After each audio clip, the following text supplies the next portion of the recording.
Some of you will know me as a First World War historian, that man off the radio and TV on occasion, but mainly it's the books available from all good bookshops for as little as $16.99 in some cases. We should always remember that. So moving into the Second World War, Stephen talked to me about this conference, and you asked me what sort of things did I think I could do.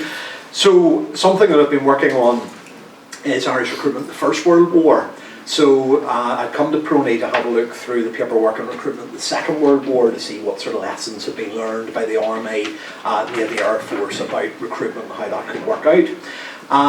So I'd suggested that, but Stephen said no, because that would be very boring and it would be lots of statistics which people wouldn't want to follow, so that was the end of that one. The other project I'd suggested is to do with Field Marshal Sir Claude Auchinleck. I've been working on an edition of his papers for the Army Record Society. That will be due out next year. And Stephen's line was, of course, that only do actually know who Claude Auchinleck was, so I shouldn't bother with that either. So what I came to then is the topic of today's talk, which is J.W. Blake and the official history of Northern Ireland in the Second World War.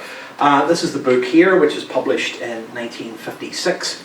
And this is a very interesting work to look at. The files behind it are all here at PRONI, largely in the CAB 3 series, the old Cabinet Office files. And this is an attempt to put together a official history, which isn't quite the same thing as a government history of Northern Ireland in the Second World War, and I thought some of the travails involved in that would be worth discussing. I'm not sure how well people can see the cover, but that's the original one that comes out in 1956.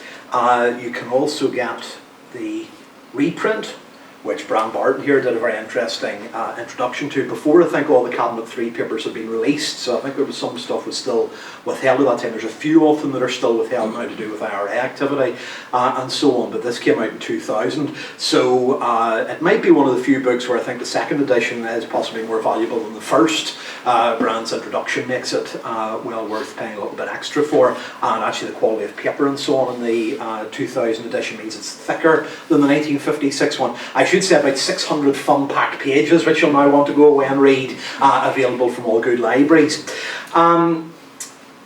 This idea of official histories, what are they, where do they come from?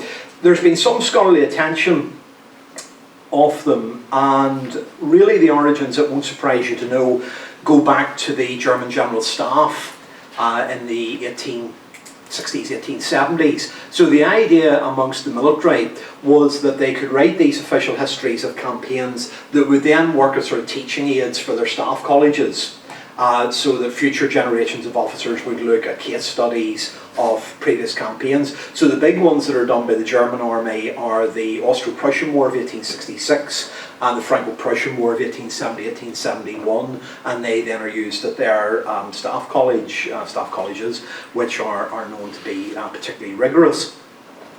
And that's sort of the idea that is picked up by the British government. In the First World War, they have a series which is called Military Operations. The general editor for that is Brigadier General Sir John Edmonds, and that runs to multi-volumes. 14 volumes appear overall. 15 have been planned. The second volume on the East African campaign strangely never materialises. And an Ulster audience might be interested in, there are 2 volumes done on Macedonia, which are written by Cyril Falls, who might be well known to some of you as the author of what's effectively the official history of the 36th Ulster Division, published in 1822. He then works in the Cabinet Office on these official histories for many years. The British First World War series drags on for an awfully long time. Falls is pretty prompt. His 2 volumes come out between 1933 and 1935, but the project drags on all the way to 1949, so these official histories do tend to sort of spiral out of control and take a very long time to come through. Those works then are seen as problematic by military historians. At one level, they provide invaluable primary material. If you're interested in any particular battles of the First World War, the raw materials for these official histories are kept in the Cab 4-5 series over at Kew, and basically lots of senior officers were asked to write in with their memoirs, and they sit there then as valuable sources. But it's seen as problematic beyond that, because a lot of senior officers were allowed to read through these official histories and have all the bits that criticised them removed. So you won't see any searing indictments of the Somme or of Passchendaele in the official history, and what emerges in the British ones of the First World War is a fairly anodyne and fairly narrative account. It's great if you're off doing a battlefield tour, if you want high quality maps of exactly who was where when, then the official history is the thing to turn to. If you want the sort of voice from the ranks and analysis of what went on, then these are much more patchy. So they're done with the same idea of the German ones, that these can be used to train future soldiers. And that's sort of the idea about when the concept of an official history of Northern Ireland is first mooted. D.A. Chart, who's the first deputy keeper of the Public Record Office in Northern Ireland, he had transferred over from the Four Courts in Dublin at partition, so was one of the more senior members of the Northern Ireland Civil Service. You probably know that very few transfer from Dublin. It's only, I think, 4% the transfer from the old Dublin Castle administration to the Northern Ireland government administration. So Chart is senior within all that. And he's very involved in the official history of Northern Ireland, the Second World War. Again, there are a lot of problems between him and Blake, who is the original author. But what he talks about is that the book would at least partly be intended as a guide to future administrators if such an emergency occurred again, and we try to relate substantially what had been done by the departments. So the idea is that the First World War there had been these official histories that were there effectively to train soldiers. Chart is then thinking of this Northern Ireland one as something that would help to train civil servants.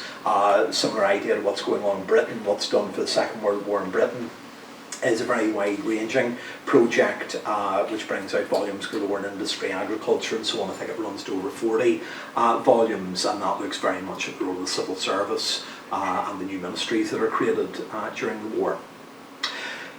The Northern Ireland government then, as we go on to say, puts a lot of resources behind this official history. And at one point they're actually talking about two histories that they'll sponsor. There's the idea that they'll do the official one that'll basically be for civil servants and a few others, and then they will do a popular history that they'll fund that. The man that they think for the popular history is St John Irvine, quite a famous Belfast author of the time, who wrote a number of plays and biographies of both Carson and Craig. The Carson one very critical. The Craig biography fairly mad. If you ever get the chance to look at Craigavon Ulsterman, you will wonder where is the bit about Craigavon in it. It's a sort of rambling discourse about everything and anything that seems to fill St John Irvine's head. Quite a lot of strange things about recruitment in the Second World War, for example. It's not very clear from the files what goes on with that, whether St John Irvine is approached and flatly says no. Isn't clear. That may be the case. It may be that some civil servants had seen some of the draft chapters of Craigavon Ulsterman and realised just how awful that was likely to be, and decided that this wasn't a man that deserved lots of government resources to try and do something similar about the war effort as a whole. But that's sort of interesting that they were thinking of a sort of specialist civil servants book and then a more popular biography. If we think then of the origins of this official history, I've mentioned Chart's interest to some degree. The British government, from very early on in the war, was getting the materials together. So civil servants departments at Westminster were being told to keep effectively sort of war diaries about their operations, what they got up to, what they were having to do differently, so that could be used down the line. And Chart, deputy keeper here, in 1940 prompts the Northern Ireland government to do something about this, and he then is involved in editing something that's called the War Record, and that's the same sort of idea that government departments in Belfast would then keep these summaries of what they were doing during the war, and would have a senior civil servant that would be responsible for doing that. So at the end of the war this could all be written up. In December 1941 then, the Northern Ireland Cabinet set up a committee under Lindsay Kerr, who was the Vice-Chancellor of Queen's University, to advise the government on the scope of the history and also to supervise the collation of the records. J.M. Andrews, who was the then Prime Minister of Northern Ireland, had encouraged that because he knew that the Westminster government was setting up their own project, and he was worried how Northern Ireland might be covered in that. He was concerned that the Northern Ireland contribution might be discredited or belittled within a wider UK project, so thought if Northern Ireland had its own one, then that would be a better bet for the Northern Ireland government. Chart noted at that time that in December 1941 he was appointed editor of the official history, or he thought he was appointed editor of the official history. I'll come back to that shortly. By December 42, that committee chaired by the Vice-Chancellor of Queen's was talking about Chart as the editor of something, whether it was the war record or the official history was unclear. And he had devised a structure for all this. And that's the structure that he comes to Charts in December 42. And you'll get a sense from that that this was... You'll get a sense from that. No, you're very welcome. There's seats at the front here. No. So you'll get a sense from this that what Chart was talking about was something that would have, yes, the fighting services, but would be very much based around storm of government departments. So you'd have agriculture, finance, education and so on. So that was the sort of idea that he was coming to.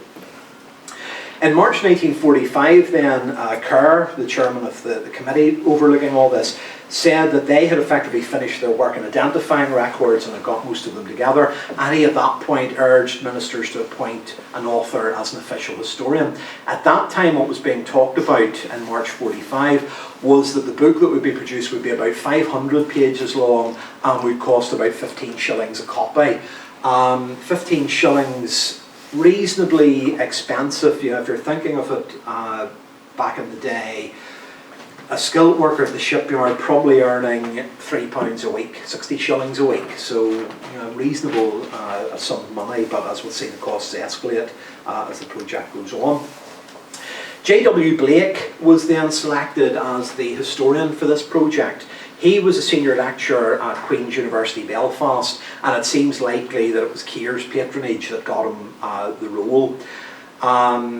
You know, Vice-Chancellor, you can sort of see how this might have worked. I sort of envisage this in my own department. You know, the government wants something written, so the Vice-Chancellor turns to the senior professor, and the senior professor says, well, not really my cup of tea, I can't be bothered, so then sort of trickles down, and ended up with Blake taking it on, with I think a fair degree of enthusiasm, and Blake did fairly well out of it. He was pretty well paid, and it did a lot for his academic career.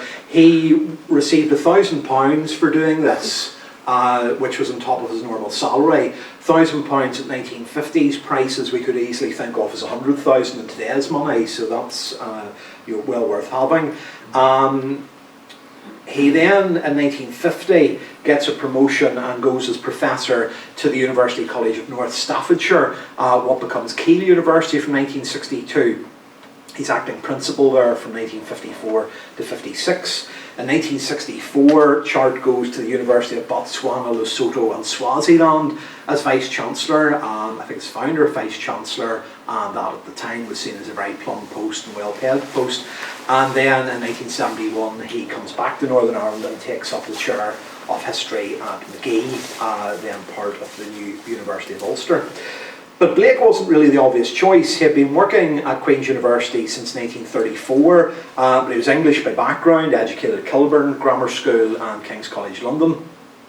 And his published works weren't on Irish or British history, but West African history.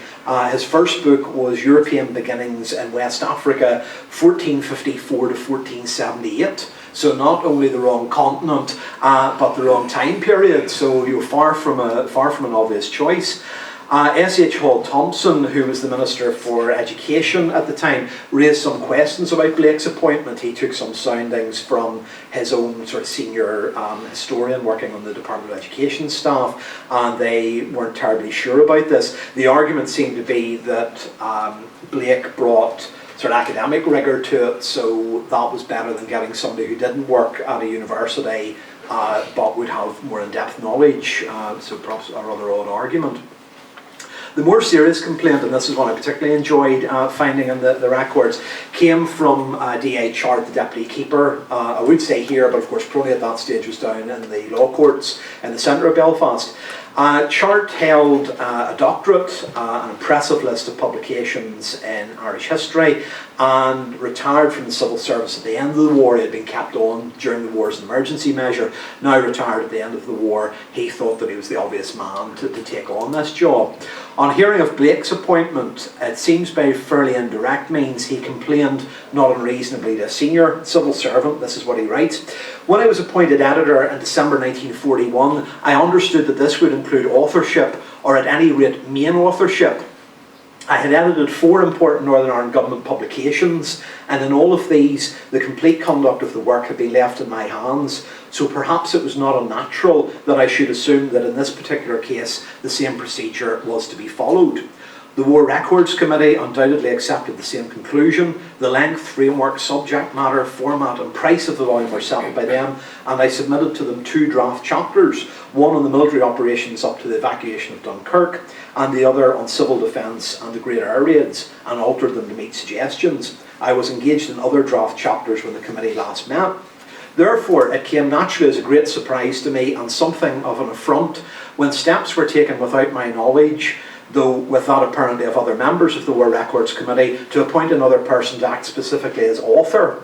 This seems to reduce me to a mere gatherer of information, merely to collect facts from which another man is to write a book is to be nothing but a literary devil.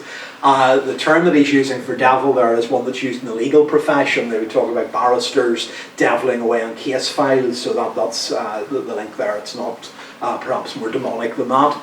So Chart is obviously not a terribly happy man, but in May of 45 he met with Blake and seems to have come to some sort of compromise.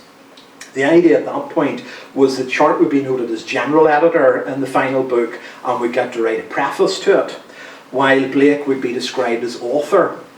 Now Blake wasn't entirely happy with these arrangements. He said that he didn't feel bound to follow the existing structure as devised by Chart. So that's Chart's structure, which is very much to do with government departments. That's what comes through in the end of it. So you'll see particularly there's a chapter about the Americans in Northern Ireland which haven't been envisaged by Chart, which is perhaps one of the more interesting ones. And there's quite a bit about units from Northern Ireland overseas, chapter 10 particularly. Chapter 11 as well, so this is rather different from Chart's system. What Blake says is that he has to be able to shape the history depending on the materials available, that he can't sort of go along with this set scheme. Later on he makes some rather scathing comments about some of the things that Chart has put together. Rather unfairly, I think, my impression is still that Chart did an awful lot of the donkey work. At the end of all this, the work appeared under Blake's name alone, and with a foreword by Lindsay Kerr, Vice-Chancellor Quaint, who at that stage had moved on to Oxbridge, and Geo Sales, former Professor of History at Quaint, who had moved on to Aberdeen.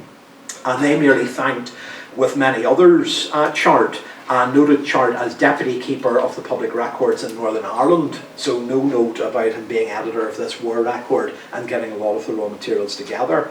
Chart, I think, emerges as quite a sort of big man out of this. He is prepared to still work with the project for not much money, it has to be said, compared to what Blake gets. And while he is too ill to attend a big celebratory dinner that the Prime Minister Basil Brooke holds when the book's launched, he does make sure that he gets a signed copy from Blake, so he does sort of maintain a fairly sort of gentlemanly stance through all this, but it's obviously very awkward how this relationship works out. I thought I'd now move on to look at how the history covers a few aspects of Northern Ireland's war effort, because the war effort in Northern Ireland, as you're probably aware, was a very problematic one in many ways, particularly to do with industrial output, to do with agriculture.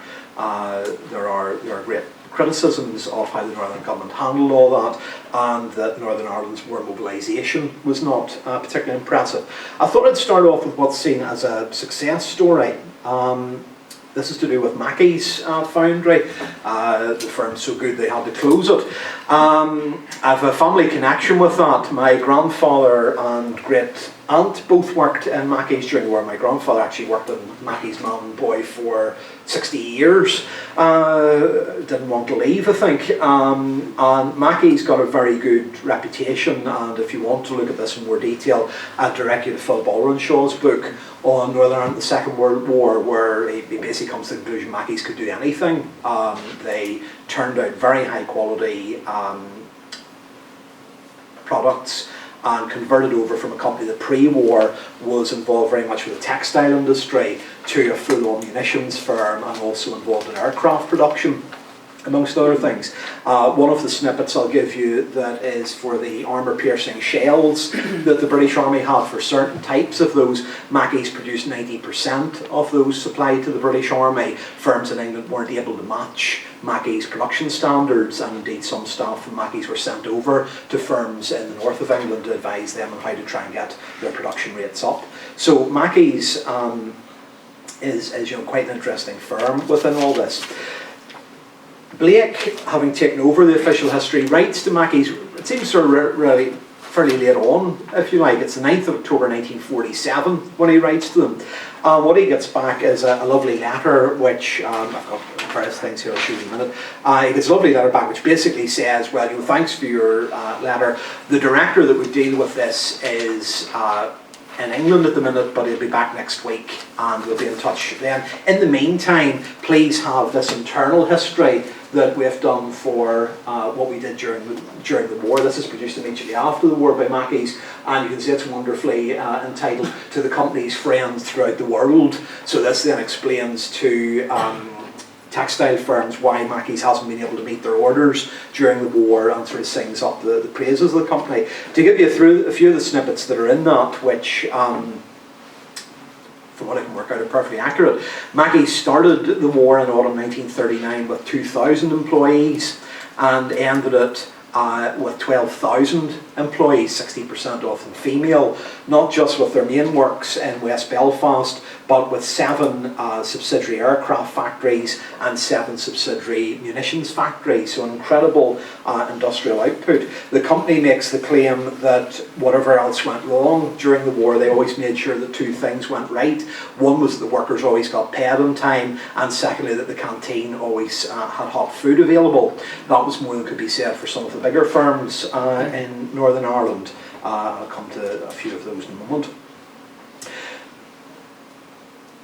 The Mackey's files, you sort of get an idea just the sort of dense material that's looked after. This is a letter that's sent by Blake to Mackey's, asking them all about what they got up to in the war. So you can see there's 7 points there, and another sort of subsidiary 3 points in the next page, and these are all sort of scroll responses. What Mackey says to all that is, thanks for all this. It would be more use if you came in and saw one of our directors and went through all this. And this then is the sort of correspondence to do with setting up that meeting. And then you get these very detailed notes. So it looks to me as if one of Mackey's directors spent about a full day with Blake going through what the company had done during the war, getting a lot of detail on it, and that really is the historian's job made very simply. Overall, I should say the company produced 75 million projectiles, mainly armour-piercing bullets, during the war. Almost 1,300 gun barrels, so this gives you an idea about the massive output. And of course what they're involved in 47 is retooling to go back to supplying textile firms, jute machines and so on. So Mackey's is very helpful to the official historian and does get to them very quickly. Short and Harlan's, the aircraft factory, aren't really that helpful. A letter from D.I. Chart in January 1947 to Short and Harlan's noted that in their letter of the 22nd of May 1942, Chart had been in touch with him as long ago as that, he said that in that letter, in which you were good enough to promise that an account of the work done by your company during the war would be sent to me for use in the official history of the war. As the war is now well over, it would be appreciated if you could furnish the information. So here we are, almost 2 years after the end of the war, and Chart's a little upset that Short and Harlan's haven't bothered to do anything. To Harland and Wolff, there's a similar, that's the earlier letter there. Chart to Harland and Wolff is in some ways even funnier. This is a letter of 9th of June 1945. So he writes and says, "You will remember that some time ago, as editor of the official Northern Ireland War Record, I asked you for details about the war work done by your firm, which you were then unable to give me due to Admiralty requirements of secrecy. Recently, however, an account of its operations appeared in Lloyd's shipping list, so it is presumed that the Admiralty ban giving information has been somewhat relaxed. If you can now do so, I should be very much obliged if you could supply me with as detailed an account as convenient of the operations of your firm." So an idea that Harland and Wolff was sort of sitting on their hands comes through from that one. Dealing with other government departments was also not terribly easy. Chart complained about this in January 1945 to one of the members of the Cabinet Office at Stormont, and said that he had great difficulty in getting details from the Admiralty about shipping, and said that for the Ministry of Production and the Ministry of Aircraft Production, the tendency seems to be to make it a bit of a shuttlecock. There are branches here saying that only London has the figures and vice versa, so you can see some of the correspondence where he's being pushed back and forth between sort of outstations in Northern Ireland and the main offices in London to try and get details. Recruitment is something that I thought I would say a little bit about. Don't worry, I'm not going to bore your audience rigid and go through lots and lots of figures. We'll put up those ones. It should be confusing enough for anybody who can actually see them. Now, the figures that have been presented by historians about Northern Ireland and era recruitment during the Second World War have varied enormously. The figure that Blake came up with was that Northern Ireland produced at least 38,000 recruits. That was a figure that Brand very sensibly went along with in his history of Northern Ireland and the Second World War. But others have inflated this figure quite drastically. Richard Docherty has come up with a figure of 67,826 recruits. How that can be so precise is anybody's guess from era, and 52,174 from Northern Ireland. So we're looking at a disparity of over 15,000, a full division for those of you that think in such terms. Now, essentially the problem within this is that the three services took a very different view of how a recruit qualified as being from Northern Ireland or from era. For the Army, it was all about the place of enlistment. So if somebody came from Dublin on the train to Belfast and enlisted in Belfast, they were probably going to be counted as a Northern Ireland recruit. If somebody from Northern Ireland was on holiday in Blackpool in the outbreak of war and enlisted at the nearest recruiting office there, they'd be counted as an English recruit. So there's all sorts of confusion that comes up in that system. The Royal Navy, the senior service, we could say takes a more sensible view that it's all to do with place of birth, so somebody's nationality is where they were born, and that's recorded in the records. The RAF, as the junior service, perhaps most sloppy with its paperwork, takes the view that anybody who enlisted in Northern Ireland was Irish. So that doesn't really get us too far when we're trying to do all these breakdowns. I should say that a number of you have probably worked on First World War recruitment materials or family trees and seen some of the materials there.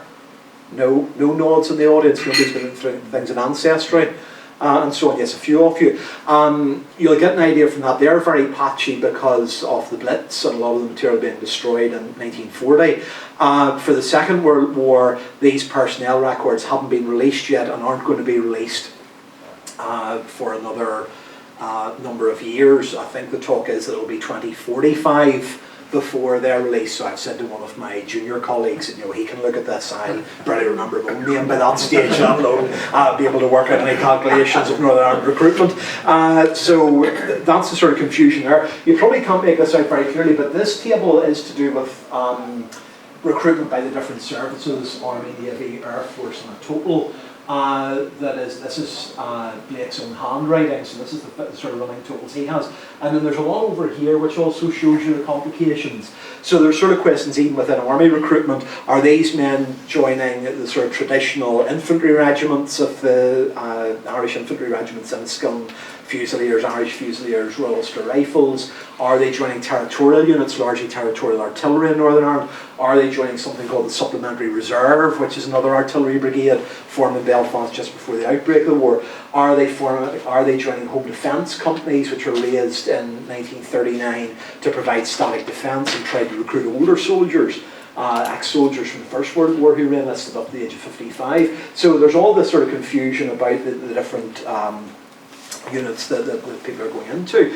We should, of course, remember what Churchill talks about as the only crack unit left in the British Isles after the fall of France, the ATS, the Auxiliary Territorial Service, the all-female, and their records are particularly poor. There's clearly a lot of recruitment from women in Northern Ireland, but there's a sort of lengthy correspondence with Blake and two of the commandants of the ATS to try and get figures sorted out. They give up a lot of their time, but they basically confess that records have not been kept, have been returned to London, lost. It's not really very clear what went on, but trying to get figures of female recruitment is very tricky. Our battery's going to die now spectacularly. You need to turn something on, is that it, Steve?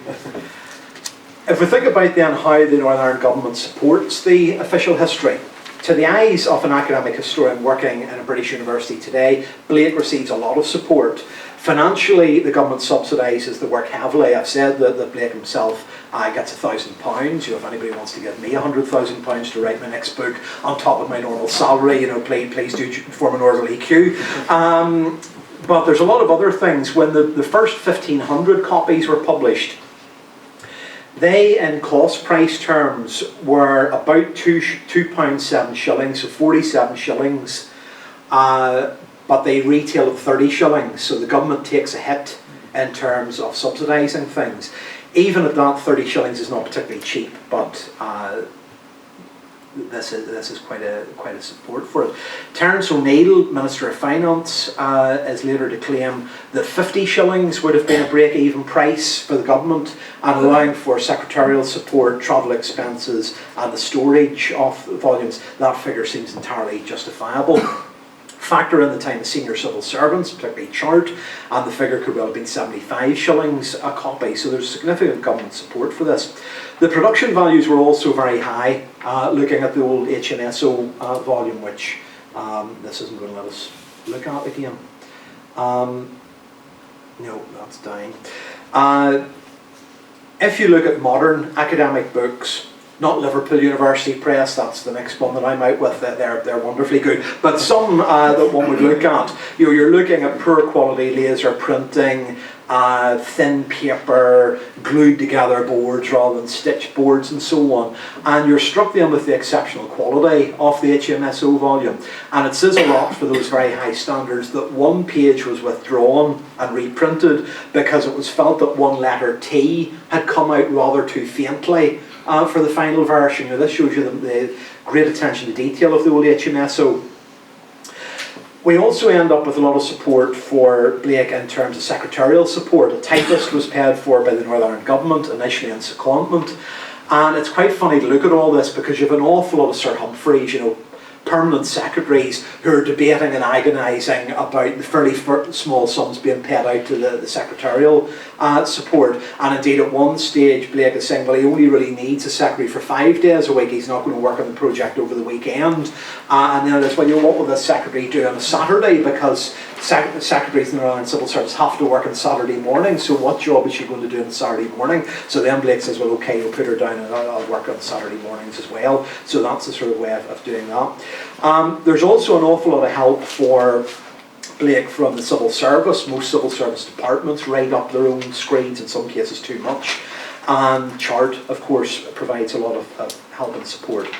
I'll say a little bit now about how the official history is censored, and then move on to a bit about the reviews and the publication. Is there something that needs a switch? Brian's somebody. You're getting somebody in, okay. I have a few things I'd like to show you if I can, but perhaps not. In terms of censoring the official history, Blake has to sign the Official Secrets Act, and is then looking at things in Whitehall under those terms, and Northern Government departments under those terms. And he's quite careful in what he says. One of the very few items removed from the draft for security reasons is in Chapter 8, which is about the Ocean Convoys. And there seem to be concerns there that mention of a coded message being decrypted at 7:55 PM. That's seen as a great problem. Whether it's telling you something about how quickly British codes could be sent, received, translated, I'm not sure, but that has to be removed. But that's one of the very few examples. Otherwise, direct Northern Ireland government interference is not found much in the Cabinet 3 series, but there's some stuff that comes up in the Ministry of Finance files, and this sort of ties in with what Brian's going to talk about later today. J.C. Mcdermott, from 1951, Lord Chief Justice of Northern Ireland, but who was Minister of Public Security, appointed in June 1940, was offended by some of the comments that were made about how his department had tried to tackle things to do with air precautions, shelter building and so on. The original draft suggested that really his department didn't do very much until the Blitz started to occur in Great Britain, and then at that point did something. He was offended at that and said that the new ministry was hard at work from the moment of its inception. Blake rewrites it slightly, and the final version notes that after the opening of the Blitz in London, the Ministry of Public Security became convinced that these arrangements would have to be supplemented. So Blake sort of gets his own way. He's not saying that there's enormous energy by the ministry, but equally the Ministry of Public Security looks a little better in the light of that than the original draft. Other civil servants put their tuppence worth in for no very good reasons, it seems. Ministry of Agricultural civil servants seem to come to the conclusion that they could write a rather better official history than the official historian, so they provide all these draft pages that they say should be substituted for his, which are simply ignored. And the Ministry of Commerce basically suggests that the Ministry of Commerce is really, really important and is the link department with Westminster, and Blake says that that's simply special pleading, so he's not forced to put that in. Senior civil servants let him keep his original drafts about the Ministry of Commerce. In terms of reviews then,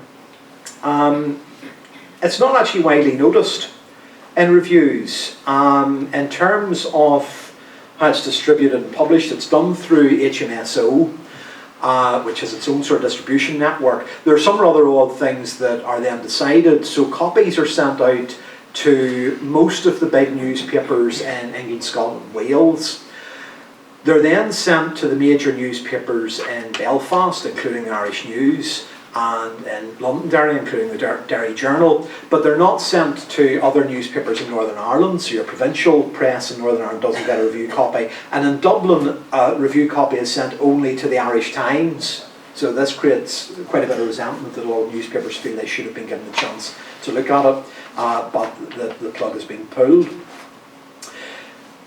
A review that comes from the Times Literary Supplement in January 1957 is one that Blake takes quite badly and is rather upset by, and writes to the civil service to say is there anything can be done about it. The Times Literary Supplement review ends by saying, there is no doubt that both collectively and individually the Northern Irish did much to help in the destruction of the Nazis and their allies, but it is questionable whether this provincial history of the war is either necessary or dignified. And what was being suggested in the Times review was that a lot of things were being glossed over in terms of Northern Ireland's production record, and also the suggestion that all these chapters about Northern Ireland units serving overseas meant that they were effectively writing a sort of general history of the war, which droned on a lot about things that had really nothing much to do with Northern Ireland. And of course the problem for Blake is that apart from the Irish Brigade, which serves through the Italian campaign, units from Northern Ireland are all over the place. Some are out in Burma, some are in the Dunkirk campaign, some are in the Normandy campaign, so trying to write that up as a collective whole is really quite a difficult thing to do. Blake's study, I think, suffers from the problems of most of the official histories. By its very nature, it is top-down history with fairly limited human interest. At many levels, this is Sir Humphrey's War rather than Tommy's War or anything of that sort, or Paddy's War, whatever way we would like to think of it. Key records were still withheld when this was written, and with a mass of figures and a desire to offend no one, it does read as narrative rather than analysis. So if you want analysis of Northern Ireland's war effort, I direct you to Brand's book or Philip Ulrenshaw's book, which tackles that. If you want the sort of figures, facts, then the official history can still be the one to turn to. Supposedly the chapter that Blake outwriting most, and it rather shows, is the one about the arrival of American troops in Northern Ireland, and that works as quite a nice self-contained chapter, and that makes a lot of sense. The other military chapters are sort of sprawling all over the place, different theatres of conflict, and so on. But at 569 pages, that's excluding the preface, this is not light bedtime reading for anyone. And the move away from Chart's vision also meant that it wasn't the sort of civil service handbook that it might otherwise have been. While this book was very heavily subsidised at 30 shillings, the book was still beyond the pockets of most. I think you could translate 30 shillings then as something like £150 in today's money, or indeed, as the financial markets are just open, perhaps £200 in today's money. So they're the sort of sums we're thinking of. So actually, when I picked up a second-hand copy, first edition, for £55 a couple of years back, I thought that wasn't bad going, really. So, as a project, this is an interesting thing to look at. The Northern Ireland government does consider a second official history, and this is interesting as we come up to the centenary of the foundation of the Northern Ireland state. Basil Brooke was considering in the early 60s that there should be an official history written to mark the foundation of the Northern Ireland state that would be published in 1971, but obviously that got rather overtaken by events, and historians weren't exactly queuing up to write a history of the glories of the Northern Ireland state and how well it had evolved over its first 50 years, and the criticism of the government there would have been fairly marked. So this is the sort of example of an official history which is the only one really that the Northern Ireland government has ever been involved in. I'll stop there.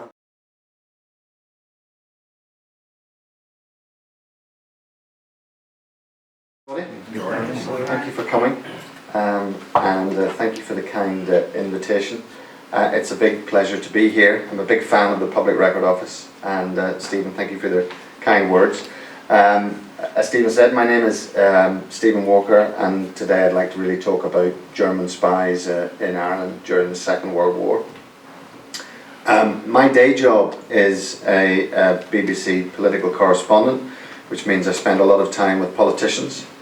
That doesn't make me a bad person.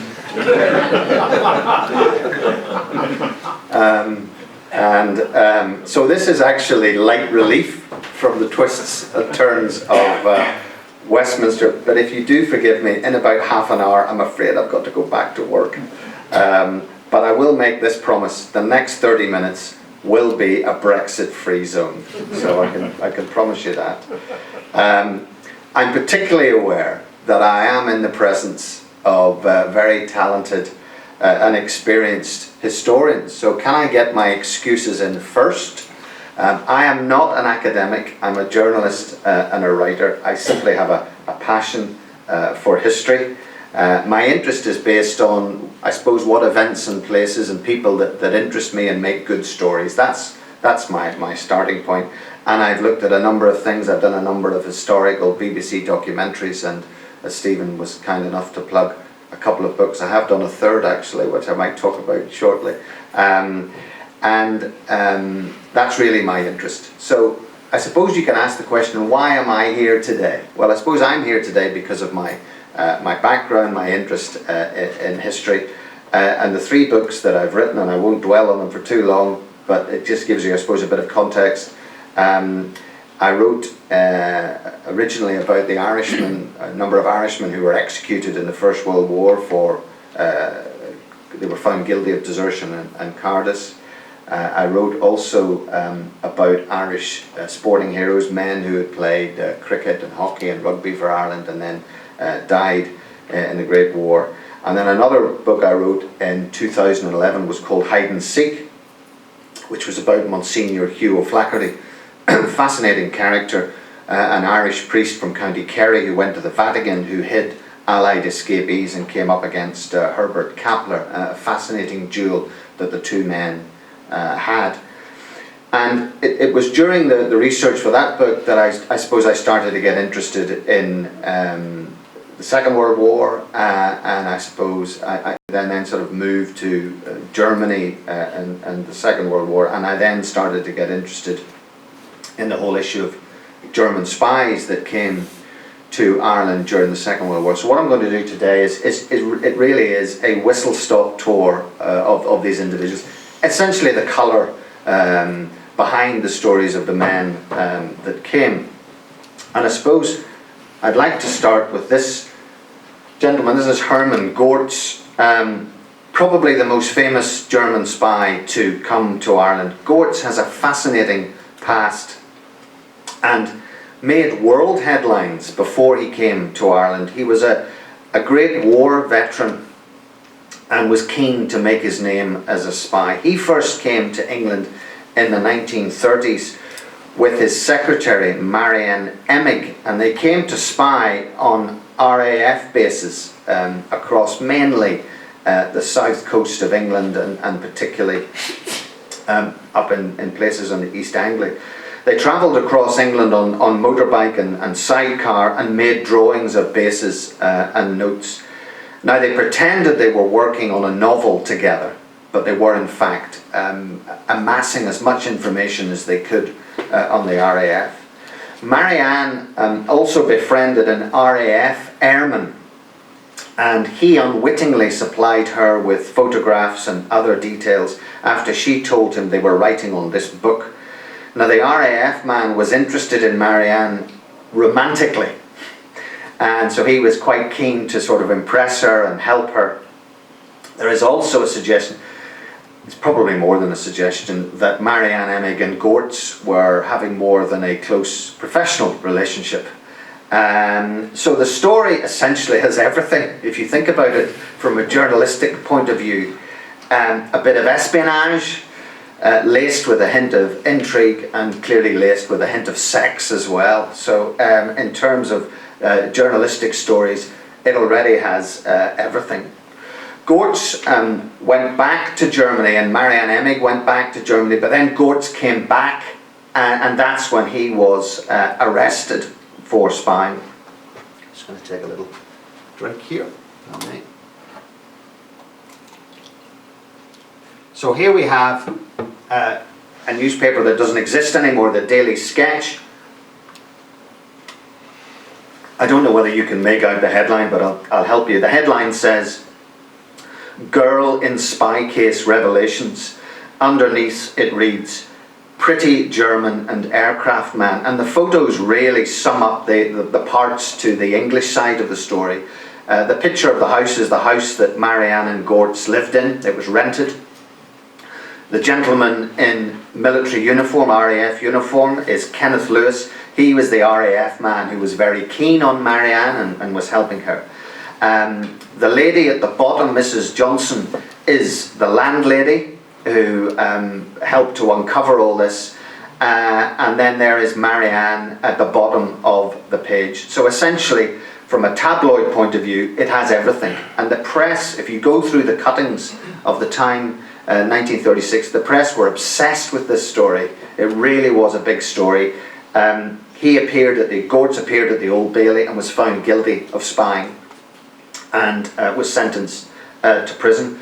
He was imprisoned in England and then finally released. So that's the background to Gortz, and I'm telling you that because Gortz subsequently comes to Ireland, and if you tell the Gortz story about Ireland, you have to tell the English story as well.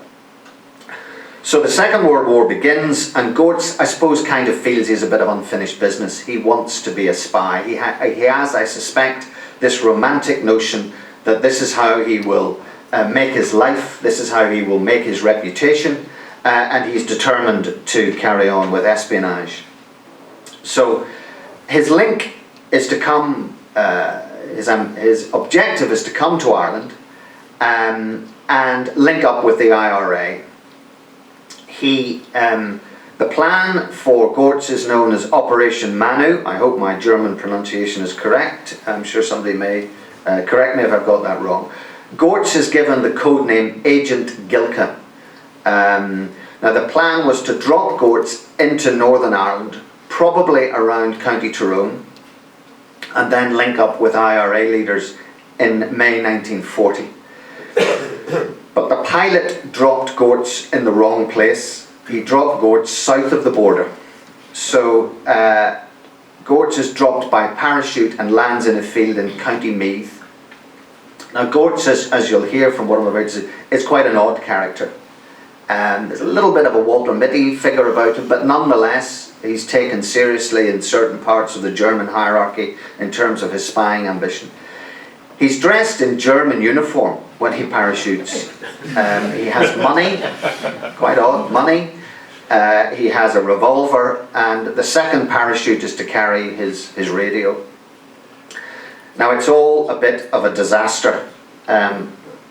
This is an actual German agent wireless set, which is in custody in the Republic at the moment. It's not Gortz's, because Gortz's wireless got lost. So Gortz arrives on one parachute, and the radio in the other parachute, it goes missing. So he arrives in Ireland without his radio. So that, for starters, he's in the wrong place, and he hasn't got his equipment. So it's off to a pretty grim start. Anyway, he lands in County Meath, and he has various encounters with some people out in the countryside, but eventually he treks 80 miles to the home of Isolde Stewart, the wife of Francis Stewart, who were Nazi sympathisers in County Wicklow. So he finally finds a space with them. Over the next 18 months, Gortz moves from house to house. He's in touch with IRA leaders. He's put up in various houses. And some of these IRA leaders have been in touch with the Nazi hierarchy. And clearly the IRA at this stage want to use the Second World War to their advantage. We hear that classic phrase, England's difficulty being Ireland's opportunity. Gortz is seen as the key link between Germany and the IRA, and the plan was that there would be many other agents in Ireland at the time, and they'd all form a network, and they would link up with the IRA. And then at some stage, obviously, the Germans planned to take things a stage further. Gortz may be the most famous spy to arrive, but he wasn't the first. The first was this gentleman crouching down in this rather odd pose, and there's a reason. This is Ernst Weber Droll. He was the first German spy to arrive on Irish soil during World War II, and his is a fascinating story.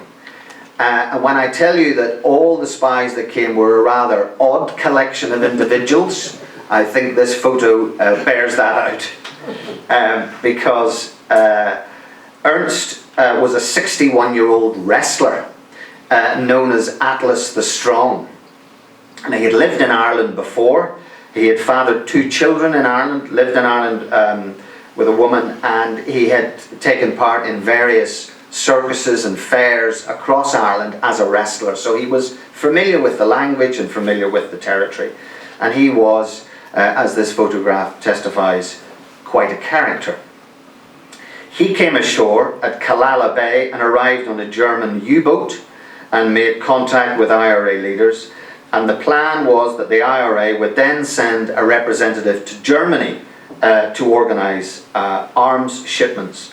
Now, Weber Droll was only at large in Ireland for a number of months. He was arrested in April 1940 and would later go on hunger strike in custody. Weber Droll was followed by a whole series of other spies who would come to Ireland. This is a gentleman called Walter Simon. He rowed ashore in a dinghy in Dingle Bay in County Kerry. He was carrying false papers, around $2,000 US.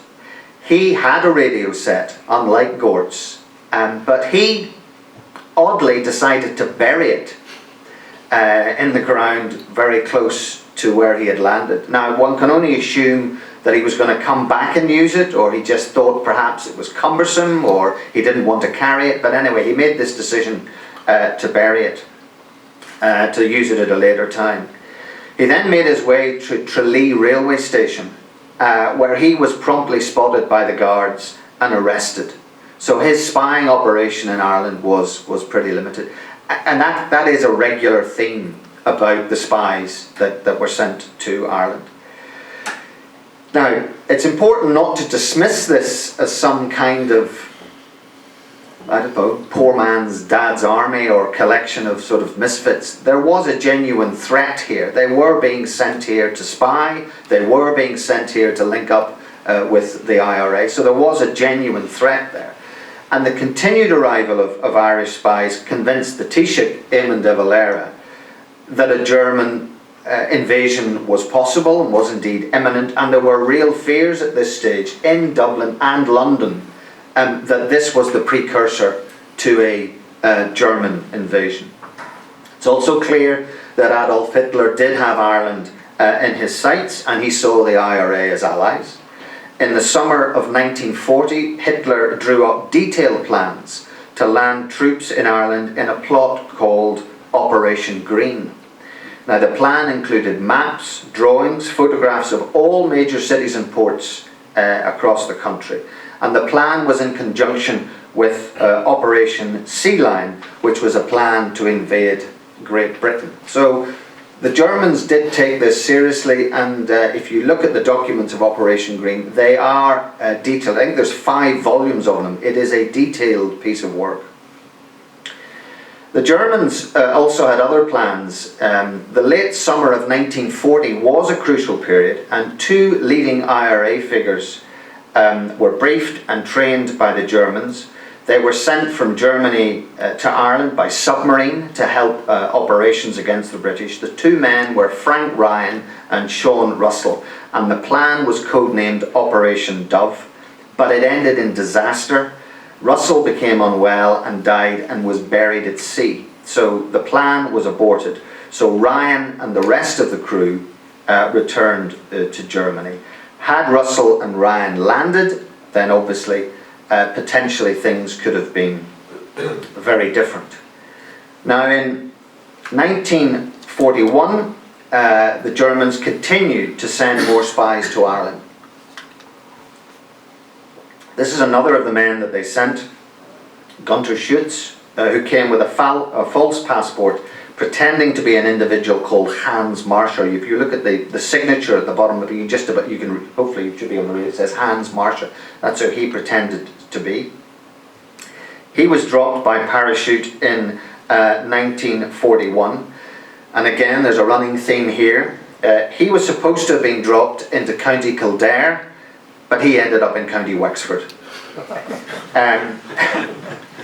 He arrived with a transmitter, compasses and money, but again he didn't last long. He was quickly spotted, arrested and put in prison. Now his story, again, because all these characters have various twists to their story, his story took a twist. Arrested and imprisoned, he went to Mountjoy prison, and in February 1942 he dramatically escaped from prison. And here is the wanted poster that the guards put up, offering £500 to any person giving information resulting in the arrest of Hans Marshall, German internee who escaped from custody in the night of the 15th of February 1942. Now it's interesting that they are still referring to him as Hans Marshall, even though that isn't his name. What's interesting about this, not just the fact that he escaped, but it's the way that he escaped. He sliced through his cell bars with a hacksaw, and he dressed up as a woman and left the jail. And he was on the run for 74 days before he was caught again. But again, quite ingenious, and the fact that he was at large again caused great problems in Dublin and London, and again added to these fears that the Germans really were still out there, still on the run, and that because he was on the run, they didn't quite know where he was, they didn't know exactly what he was doing and who he was talking to. So again, it caused a great alarm. After the war, he fell in love with an Irish woman, Una Mackey, and they got married. And you can imagine, again, my colleagues in the journalistic trade would be intrigued with this kind of story. And again, this story ended up in the papers of Gunter and his 25-year-old bride, Una Mackey, after their wedding. And again, so there was a fascination in the press with these characters. So far, I've been talking about the Germans that came to Ireland, but there were Irishmen. I haven't got a picture of Joseph Lenihan, so if you think you can't see a picture, it's right, you can't see a picture because there isn't a picture. Joseph Lenihan is, again, like the other German spies, again a fascinating story. And he is probably the most fascinating Irish agent. He was recruited by German intelligence and landed in 1941. But as soon as he landed, and again he'd been trained by the Germans. He'd originally been picked up by the Germans in France. He'd been in the Channel Islands, and he tried to flee from the Germans, and he nicked a motorboat. And it was a bit of a mad plan, but the plan was that he'd get back to the UK on this motorboat from the Channel Islands. But he managed to flood the engine of the boat, and he ended up then having to go ashore in France, and he walked straight into the Germans, who picked him up and interrogated him, and he wasn't really giving much away. And then they said to him, well, look, there is a way out of all this. Rather than you being shipped off and put into a concentration camp or being put into custody elsewhere, you can come and work for us. So Lenihan agreed in France to work for the Germans, and obviously they were intrigued by Lenihan because of his Irish background. But as soon as Lenihan arrived in Ireland by parachute, Lenihan changed his mind. He decided he would defect to the British. So he arrives by parachute, and he then heads for Northern Ireland. And he meets an RUC man, and they then contact military intelligence in London and tell them what they've got. And he's then flown to England, interrogated, and put back in the field in the hope that they can use him, British intelligence can use him as a double agent to get information from the Germans. But it doesn't really work out. For whatever reason, he doesn't get much information from the Germans, and frankly, Lenihan isn't really an awful lot of use to the British authorities. He is clearly a bit of a troublesome individual, and eventually I think military intelligence decide to basically pay him off and get rid of him, and that's what happens. A brief word on his background. He has a fascinating background. He comes from a well-known family. You may recognise his surname. His relatives would go on to serve in the Irish government as government ministers. He was the uncle of Mary O'Rourke, who would be in the Irish cabinet, and he was the granduncle of Conor and Brian Lenihan, who would be Irish government ministers. So again, very interesting family history. Lenihan was, as I say, one of the Irish-born spies, and another was John Francis O'Reilly. And he enrolled to assist German military intelligence. He was born in County Kerry, and a bit like Lenihan, he again met the German authorities in Jersey, where he was working, and he became a translator and was given training by the Germans in Brennan. That's where he was given espionage training.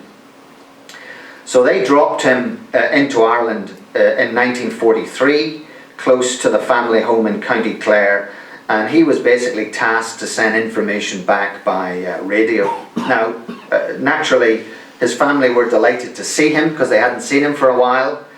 And obviously, you can't really land by parachute in a rural area of County Clare without the locals noticing it. So word got out pretty quickly. The Gardaí arrived, they discovered the parachutes, and lo and behold, like so many of the long list of spies, O'Reilly was picked up and promptly arrested pretty quickly.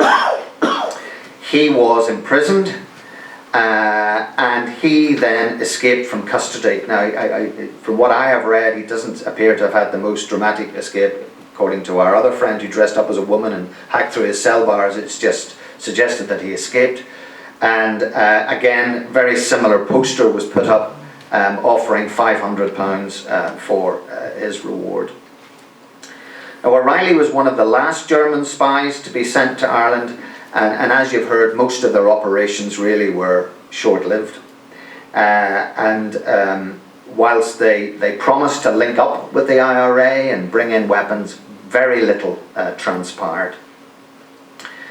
I began by talking about Herman Gortz, and I will end by talking about him. As I say, he was the most celebrated German spy in Ireland, and because his story really produces most of the information that we know about the spies.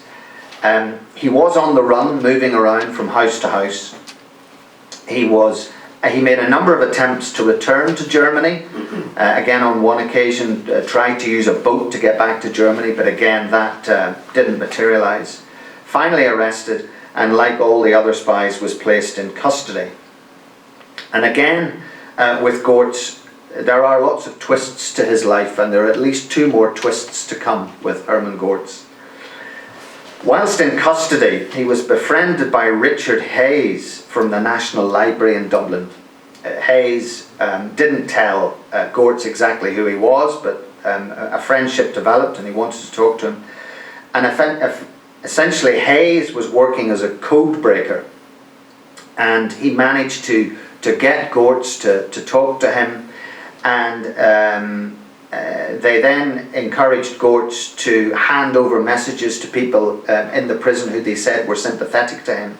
So basically what they did was they got Gortz to spill the beans on his operation. And Gortz thought and then they communicated back to Gortz. So Gortz thought he was communicating with Germany, when in fact he wasn't. He was communicating simply with the Irish authorities.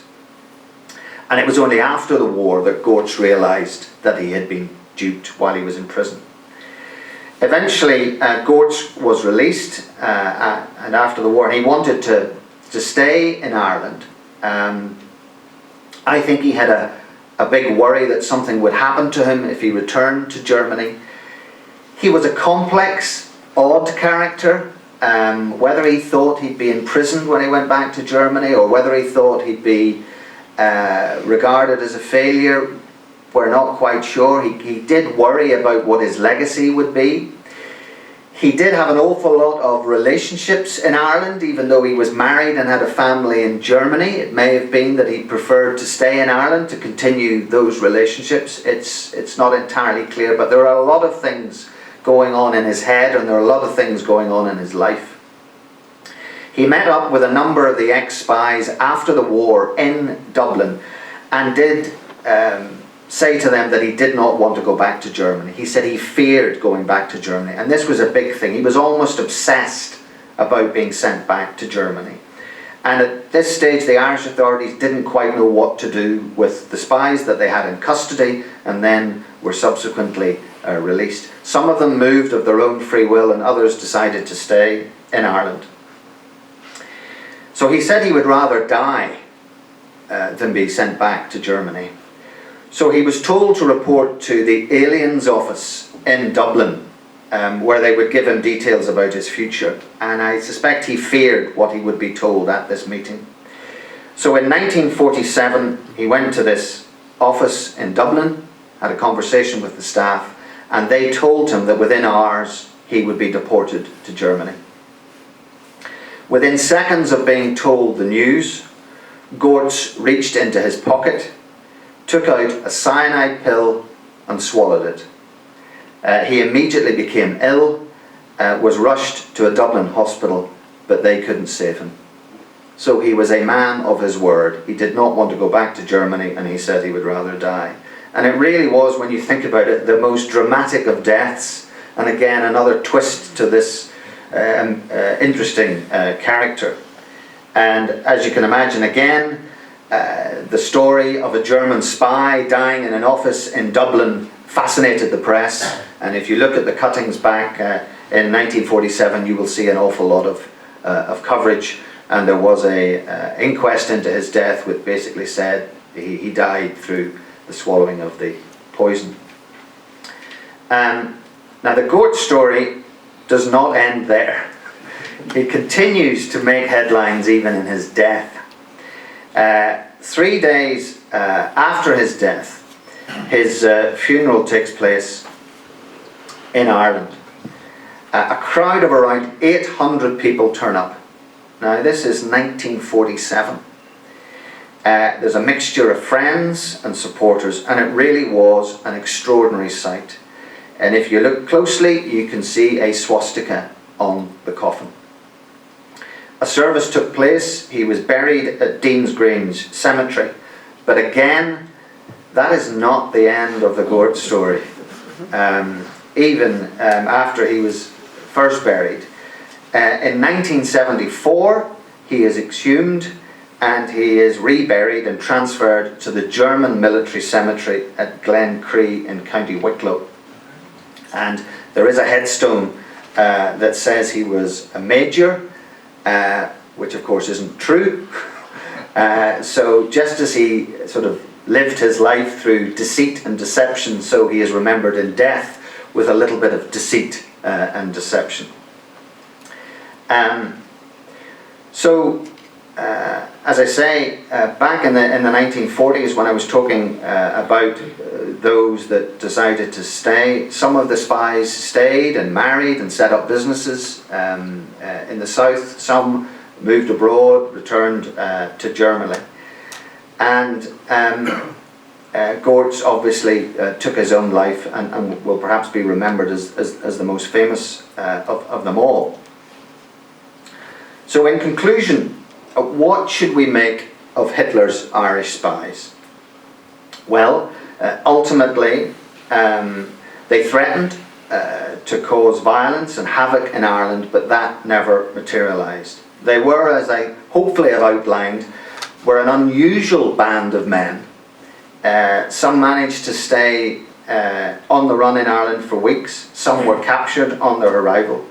Gort's was probably the one that had the most impact because he spent his time on the run meeting IRA men, talking about guns coming in, talking about various operations. He talked a good game of espionage. One of the reasons, perhaps, why the agents weren't successful was that many of them didn't have a clear mission. It was a bit confused, it was a bit muddled.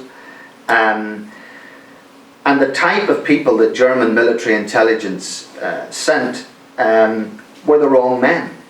They were really just not suited for this operation. Others were simply not committed to the cause.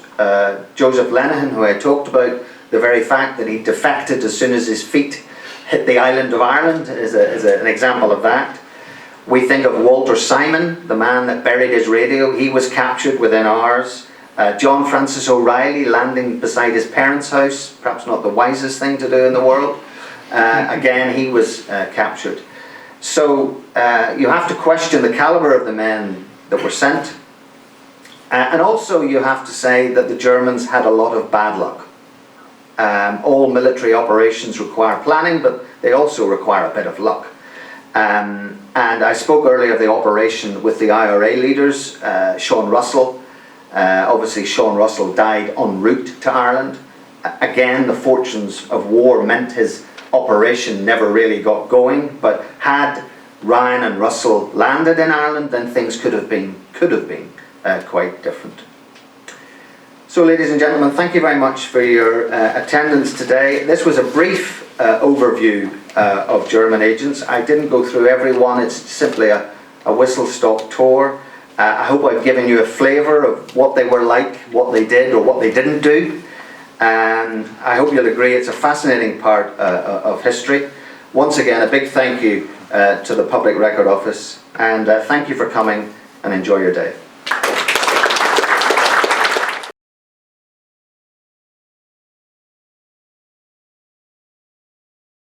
And I'm very grateful to have been asked by PRONI and by the Northern Ireland War Memorial to speak on the Blitz and its effects.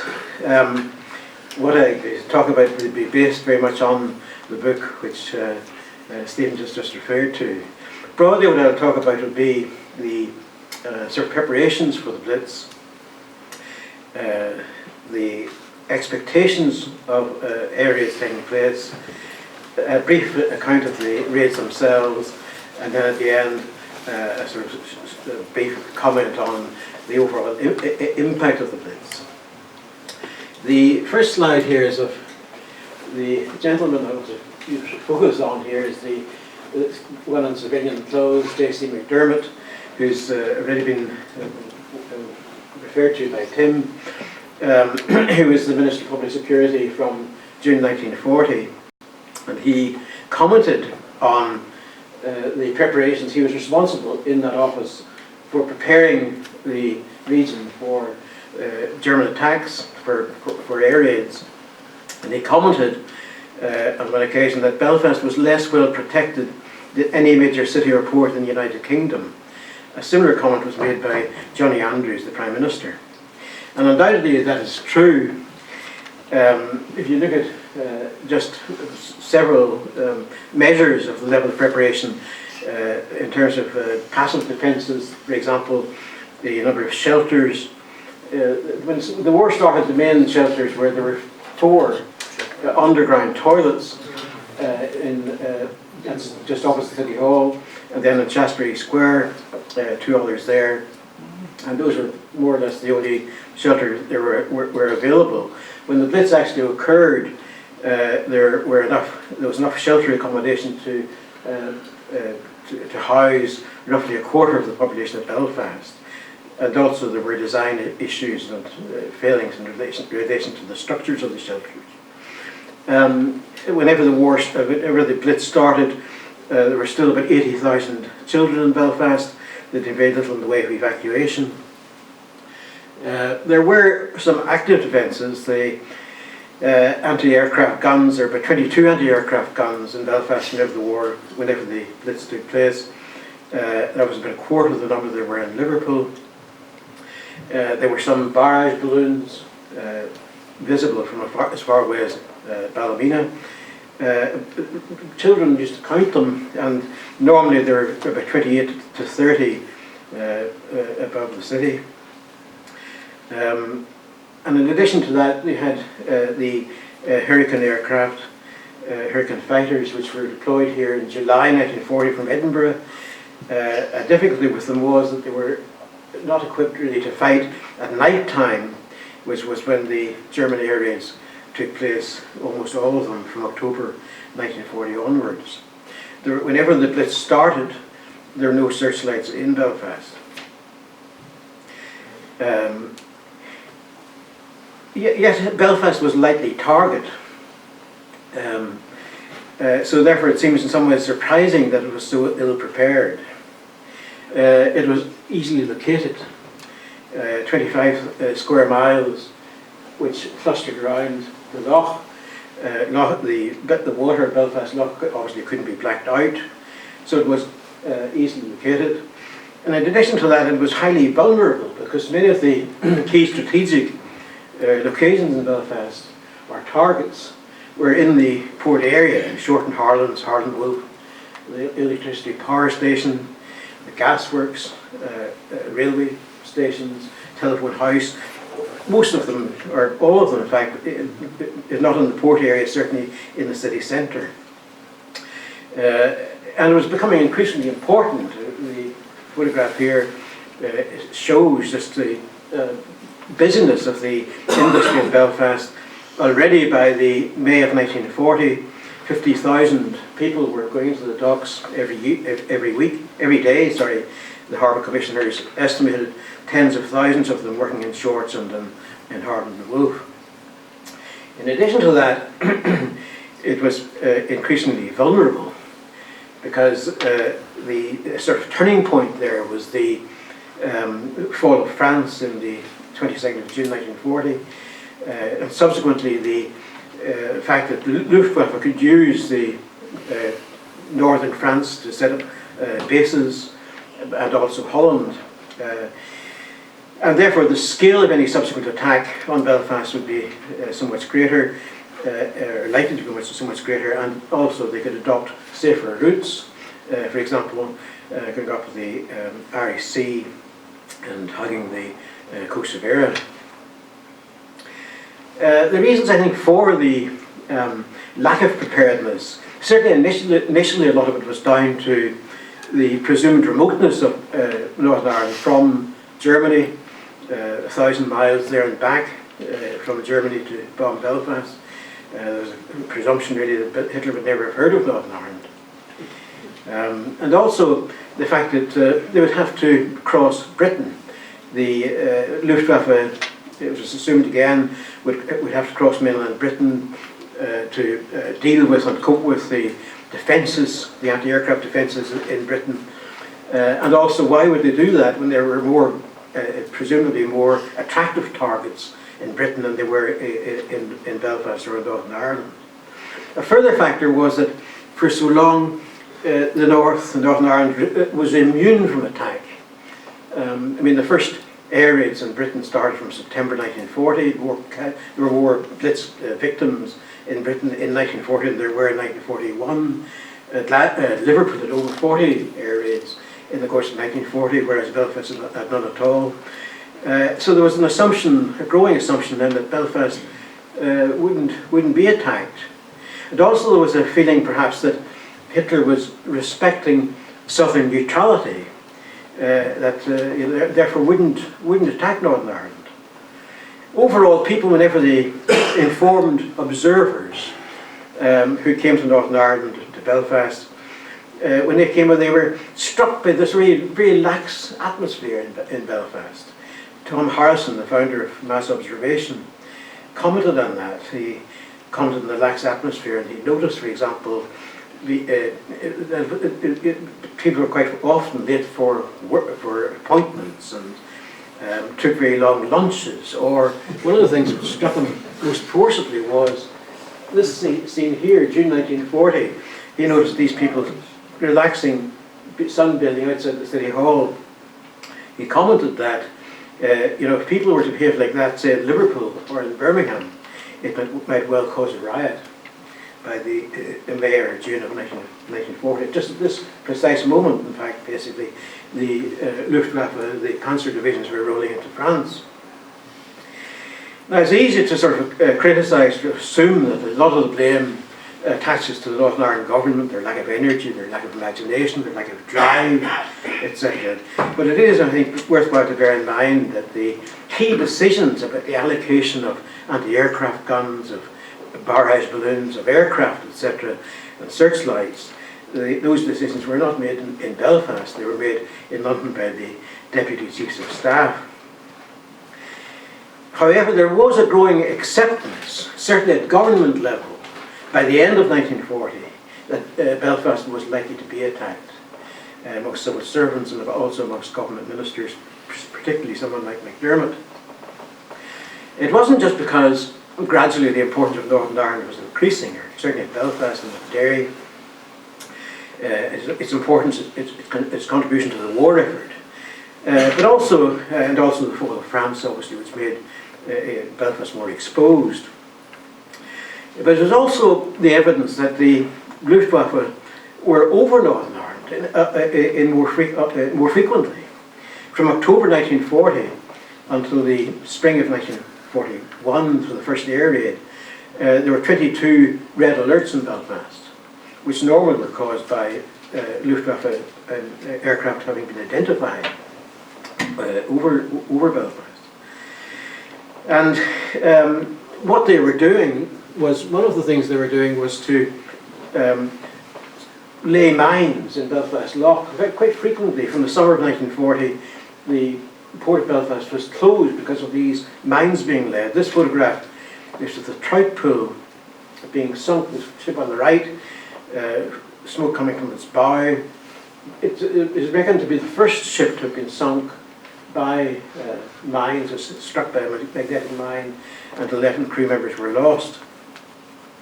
So that was one thing they were doing. And also another thing they were doing was taking reconnaissance photographs. These photographs, the one on the left of Belfast, sorry, the one on the left of Belfast, the one on the right of Derry, taken, the one on the left certainly in November, and the one on the right probably very late 1940, early 1941. But they show the precision and detail with which they were able to identify targets in Belfast. And you see, and Derry, both are marked with targets identified. And in fact, the Luftwaffe were building up target folders or target files on the most likely, the most obvious targets in Belfast and Derry as well. These target folders weren't just photographs of like this, but they also contained, for example, ordnance survey maps with the targets mapped. embarked, and also these sorts of typed summaries which were given to Luftwaffe pilots to help them to identify targets. And they contain, for example, detailed descriptions of the target itself, its position, its importance, and what defences there were around these targets. This particular folder here relates to Harland Wolf and Short Harlands. So in other words, there was good reason for the government to feel unease, and a further factor which contributed to their sense of unease was the knowledge that from the early part of 1941, the Luftwaffe was, the pattern of Luftwaffe bombing had shifted, and more it was directed toward the western ports, toward, for example, Glasgow, Liverpool, Bristol. The Admiralty, as a consequence of the fall of France, after the fall of France, it redirected shipping very much toward the western ports, away from the Channel ports, which had become so vulnerable.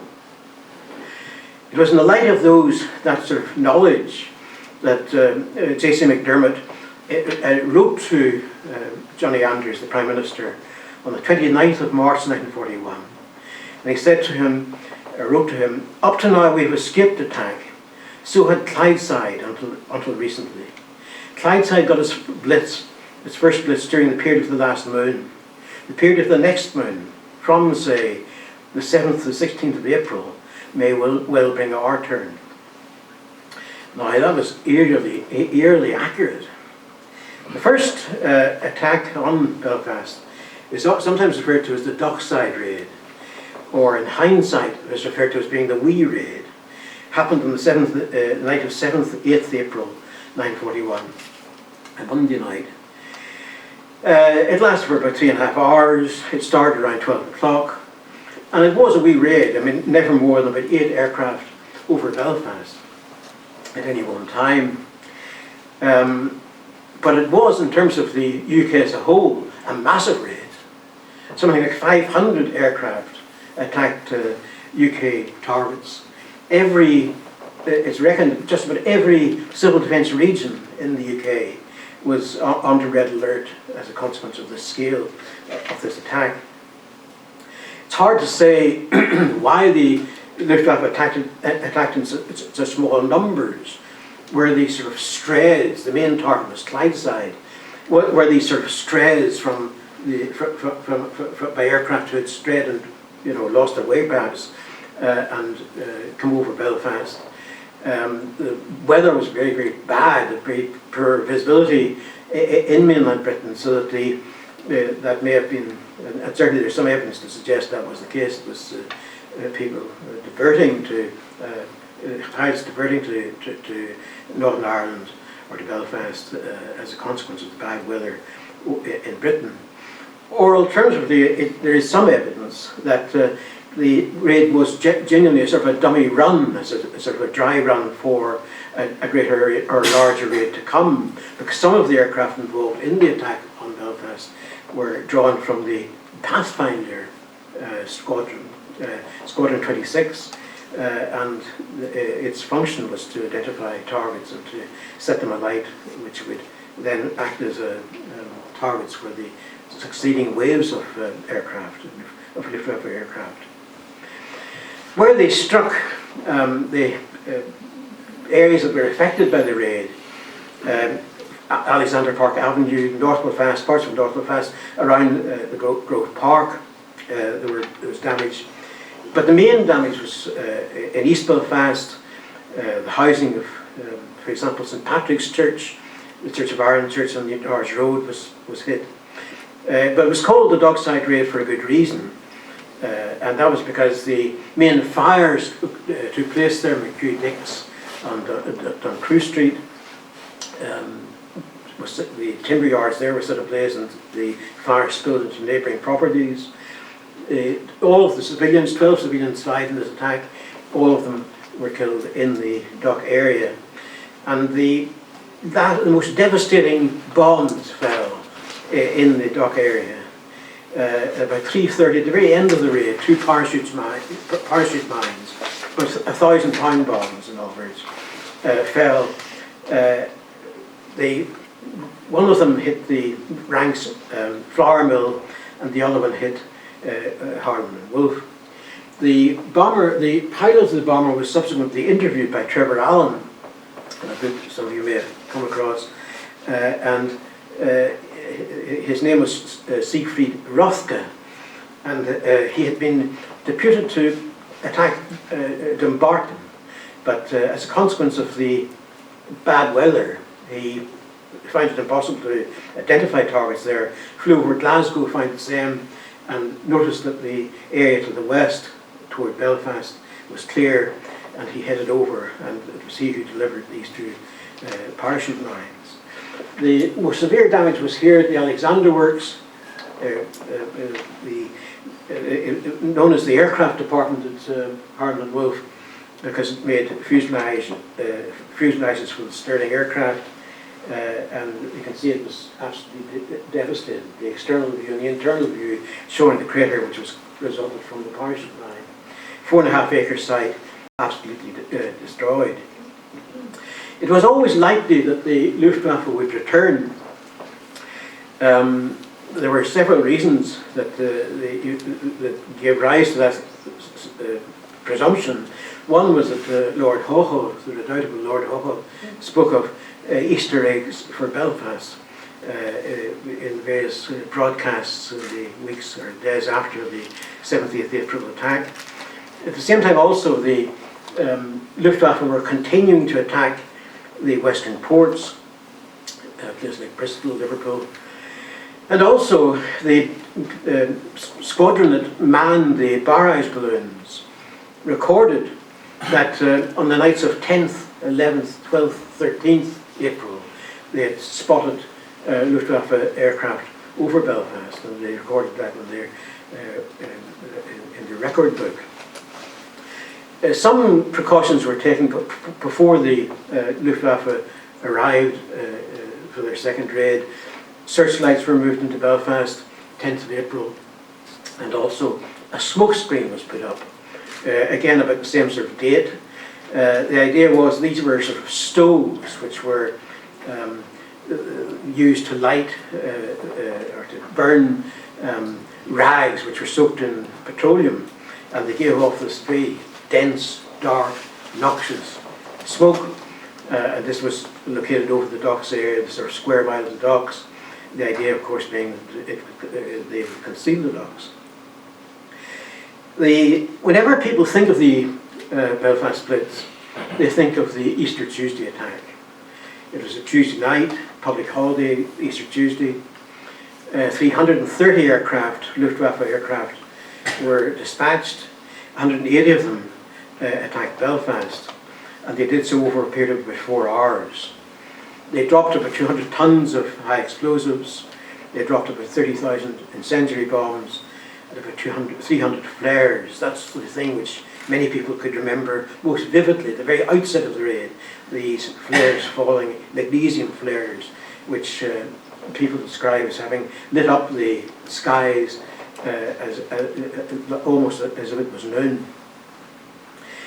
Now the government ministers were contemplating, expecting really, someone like Mcdermott a raid, but no one foresaw the area which would be most severely affected by the raid. The area which was most severely affected was North Belfast. The streets that were struck resonate still in terms of popular recollection of the Blitz and popular comment about the Blitz. Streets like Unity Street, Atlantic Avenue, Hillman Street, Annandale Street, Birch Street, Duncairn Gardens, Hogarth Street. These streets off the Antrim Road or in the lower Antrim Road area. And I just give some slides to illustrate some of the damage done in North Belfast. This is the military barracks, Victoria Barracks in North Queen Street. It shows a considerable degree of damage there, 13 military casualties there. Not reported in the press, and very few people were aware of it at the time. Certainly they weren't allowed to view it at the time. They would have been aware of it if they lived in the area and had witnessed the bombs falling there. Then you have Trinity Street Church. Trinity Street is already off Clifton Street. Badly damaged. You can see there the church, Trinity Street Church. 17 people killed in this area. The worst single incident, so far as the civil defence services were concerned, was just in the grounds of the church, which was being used as a post by the ARP, by the area wardens, and 7 members of the civil defence services lost their lives in that bombing. Another one which you no doubt be familiar with is the Atlantic Avenue shelter, again struck by bombs. The shelter absolutely smashed to smithereens. 38 people were killed there, many of them having retreated from the floor of the hall, from the dance hall, dropped there by their trams and taken shelter in Atlantic Avenue in the shelter there. The massive slabs of concrete where the roof was inadequately supported by the walls, and the walls gave way, the roof came down and crushed the occupants. Another well-known part of the bombing, or episode in the bombing on this occasion, was the Beer Street and Sussex Street. These were streets just running beside the massive York Street Mill, and one of the bombs struck one of the walls, the rear of the York Street Mill, 6-storey building, and the walls, the debris, the masonry cascaded into the houses, crushing the houses, pulverising them, and resulting in the death of over 40 civilians living in the adjacent houses. This thing here, this front, is one of the things which was used to generate the smoke screen. That photograph was taken quite a while after the raid took place. It's surprising. I mean, as I mentioned earlier, the government weren't expecting North Belfast to suffer in anything like in this way. They assumed that any raid would be directed toward the docks, and it is surprising how little the docks was affected. Of the casualties, over hundreds of, we'll come on to the figures of the numbers of fatalities shortly here, but just 18 people were killed in the dock area, out of something like over 700 fatalities resulting from the raid. Very little of military significance was struck. In other words, the docks was more or less missed. An area of 2,600 acres was more or less missed by the Luftwaffe in the course of this attack. And people tried to sort of explain how do you account for that. And one explanation was that they must have mistaken the waterworks, the Luftwaffe mistaken the waterworks on the Antrim Road for the docks. Because it was the area, much of the area around the waterworks, south and west of the waterworks, that bore a lot of the damage of the high proportion of the casualties. And that may be the case. Some officials felt that was true as well. But certainly, whenever the speculation in relation to that, there were good reasons why the docks were missed. The sort of reasons which were put forward at the time included, for example, one, the very bad weather. The Met offices suggested that about 9/10 of the sky was under cloud cover. As a consequence of that, many Luftwaffe aircraft diverted to other targets. They couldn't felt they couldn't satisfactorily identify Belfast targets, and they diverted to Liverpool, other targets in Britain. Roughly a third, 90 aircraft, are estimated to have diverted to other targets, having abandoned the prospect of successfully finding Belfast. Another thing also was the smoke screen. This smoke screen, which with these crude machines belching it out, the military in their reports felt that was the key to it, that the smoke screen had concealed the dock successfully. And that was the view of the manager of Shorten Harlands, who felt that his works had been protected by the smoke screen very successfully. And that was the view of some of the public. John Potter, who's was a member of the Northern Ireland War Memorial, wrote in his diary, people said it was cruel to put up a smoke screen over the docks, as it meant that their houses were bombed. So there's people who felt that the smoke screen may have had something to do with it. But in addition to that also, there was the fact that the docks were quite lucky. At the very outset of the raid, the docks were hit. You can see this photograph here of Quaint, the Queen's works at Harland and Wolff. That damage was caused very, very early in the raid. But the fact is that the docks were lucky on two grounds. One, that many of the bombs that were dropped in this area failed to explode. It's estimated about 10 parachute mines were found afterwards, after the raid, which had failed to explode. And in fact, that seems to be sort of a feature of the raid. There are large numbers of unexploded bombs. And also the other factor was that the fires which were ignited in the dock area in Short Harlands and Harland Wolff were quickly extinguished. As a consequence then, whenever succeeding waves of Luftwaffe came over, they went to where the fires were still lit, and those were predominantly in North Belfast. It's interesting on this to look at what the Luftwaffe felt. What did they think they'd hit? Were they pleased with the raid? Did they think it had gone well? And in the reports that they filed immediately after returning to base, they made the sort of comments like the following, that the result of their bombing was not known. They went on saying that the raid was unsatisfactory, inconclusive, abortive, that they could expect only a mediocre result, that the effect was minimal. Now all of that suggests that they knew that they hadn't hit their targets in the docks. They weren't sure what they hit. They knew they hit something, but they certainly weren't confident or didn't feel that they had hit the targets which had been primarily designated to strike. And that would, I think, provide, cast doubt on the view that they felt that the waterworks were the docks. Other parts of Belfast were also affected in the Easter Tuesday raid. Just very briefly to go over them. City centre experienced some damage, but not a great deal. You remember Shirin Murphy singing in the Ulster Hall, the dance continuing in the Ulster Hall. South Belfast largely escaped, though again there were exceptions, Blythe Street, etc. East Belfast was amongst the worst areas affected. Thorndyke Street, for example, the shelter there was hit, causing the deaths of 20 of the occupants. West Belfast also was very severely affected. Ohio Street, Hiller Street, where 75 people were killed. Wilton's, the funeral service, 47 horses killed there, for example, which again is very widely known. But one of the worst episodes or incidents was the damage done in Percy Street, where again the shelter was struck, 30 people were killed, over 30 people were killed.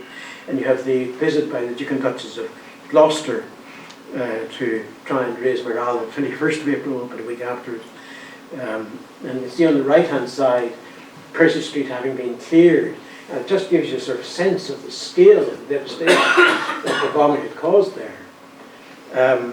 The Duke and Duchess of Gloucester, whenever they came to Belfast, their function was to raise morale, but they said themselves that they were shocked by the state of Belfast. They made that comment to the Northern Ireland governor. Interesting enough, the figure on the right here is the RUC commissioner in the uniform. He was a man called Harrison, and it was he who advised that help should be called from other districts, and particularly from Southern Ireland. By 1:45, the fires were out of control during the course of the Easter Tuesday raid. The water levels were falling. The raid was reaching its peak. When the raid started, there were about 40 aircraft over Belfast. By about 1 o'clock or so, it had risen to over 100. So the numbers of aircraft attacking was increasing and so on. And the consequence of that, help was called from other regions within Northern Ireland, also of course from Great Britain, and also a portion of the south. And this is the occurrence book for Drogheda, which summarises their experience. And the photograph on the right shows some of those who helped in the raid. Then the outside Belfast, some bomb damage as well. Newtonards where 13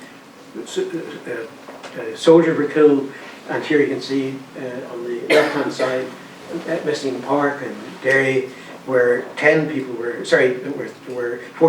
were killed, and Hazeltine Gardens and Bangor, there were 5 people killed in Bangor altogether. The striking thing about the raid was the high death rate. Whenever the government planned for air raids, it assumed that the death rate would never be more than about maybe a couple of hundred, and that was the sort of the plans and preparations were made for that sort of number, the number that could be handled or coped with by the morgues and the numbers of coffins available, etc. But in fact, as a consequence of this raid, over 740 civilians lost their lives in Belfast. And even that figure understates it. This is on the left is the Milltown Cemetery memorial to the unidentified victims, those who were buried at Milltown. On the right, I've shown that, or felt it was sensible to show that photo, because it is Eglinton Street, which was occupied, the church there, by troops. The 740 figure doesn't include military deaths, and there were a considerable number. Victoria Barracks, I mentioned earlier, Nars, I mentioned as well, and places like Eglinton Street. So the death rate was a very high death rate, and the reason for it would be the fact that so many of the bombs fell in these densely populated housing areas in North Belfast. There's Burke Street. Basically, Burke Street was eliminated. It had been destroyed, devastated by the bombing. And you see the houses, it provides such inadequate protection against air raids or bombing. That's reflected in the casualties and the figures for the air raid. Whenever people were cut out in the Blitz, were in areas where the bombs fell, they were more likely to be killed than injured. 740 odd civilians lost their lives. Just over 400 were injured. Also, very few people died in hospital. 50 died in hospital. Those people died in their houses and shelters, in the streets. And that reflects basically the pattern of the bombing and the inadequate protection which was provided by the housing where many of them lost their lives. Other reasons for the high death rate, the small numbers of shelters and the fact that they were inadequately used, many of them were just half full. Very few people had been evacuated. There were lots of women and children in the city. Half the casualties were women and children. And also the fact that the defences were poor. I should just have shown that earlier, actually. That's the burial register for St Patrick's Church, the Catholic Church on Donegal Street. And this is the list of the parishioners who were buried from the church who had lived in Vere Street and Sussex Street. And there's a list of 34 names there. And again, that was a reflection of the fact that the housing was so flimsy that whenever the masonries cascaded from the York Street mill, it pulverised these houses. The inmates, as a consequence, lost their lives. The other thing, just going through why the death rate was so high, I mentioned the shelters, inadequate shelters, the lack of evacuation, but also the defences were poor. One thing which struck people at the time was how the anti-aircraft guns seemed to stop the cease to fire from about halfway through the raid, about 1:45. And what seems to have been the crucial reason for that was the bomb damage in this area here. This is, as you can see, Cromwell Square near Telephone House. That disrupted the vital radio signals between the anti-aircraft gunners and the control room, the GOR, the control room. And as a consequence, the gunners were ordered to stop wasting ammunition by firing speculatively into thin air because they could no longer get the position, height, speed flight path of the approaching aircraft. And also the other unexpected consequence of the air raids, of the Easter Tuesday raid, was the crash evacuation, as was described by government. Within a fortnight of the attack, 100,000 people had fled from Belfast in fear and in panic. Again, it was likely that the Luftwaffe would return. Lord Howe promised as much on the talking about the Germans would give time for the Belfast people to bury their dead, and then it would come back. The Luftwaffe knew, particularly from reconnaissance photographs, that they hadn't hit the targets that they had intended to hit. The bombing of the western ports was continuing. Nothing much could be done to strengthen the defences of Belfast in the short time before they returned. But the two things were done. One was a slight increase in the number of anti-aircraft guns. They rose from 22 to 28 by the time the next raid took place. And also the dangerous animals in the zoo were shot, 32, which were defined as, or described as having been dangerous animals. The second and last major raid took place on Sunday night, 4th, 5th of May, in other words, about 3 weeks after the Easter Tuesday raid. It was a bigger raid in the sense more aircraft, 200 aircraft were involved. The raid took over about 3 hours. It was more intense, it was more accurate, it was shorter. 240 tons of high explosives was dropped. 100,000 incendiary bombs were dropped, which is more than in any city in the United Kingdom other than London throughout the whole period of the Blitz. And I'll just go through very, very quickly photographs to illustrate the damage. Basically, you could say to them, all the strategic targets which the Luftwaffe had identified in their target files were struck. This is the shipyards, the damage spilt into East Belfast. This is St Patrick's Church in the Lower Newton Arch Road. It just shows the total devastation of that area. Bearing in mind that 80% of the workforce of the shipyards lives within 2 miles of the yard, you can see that that is likely to cause considerable numbers of casualties. Other photographs, again, just showing the, that's a bomb fell in Ravenscroft Avenue. Just the scale of the crater generated by the bomb and the inadequacy of the shelters of the housing behind it. And also in East Belfast, a further casualty of this attack was further out from the sort of the Hollywood Arches, that sort of area, on out toward Campbell. Campbell was struck. It was being used as a general hospital by the military. The school had moved to Port Rushing, and the hospital was struck, causing the death of 13 soldiers. And also, as well as that, the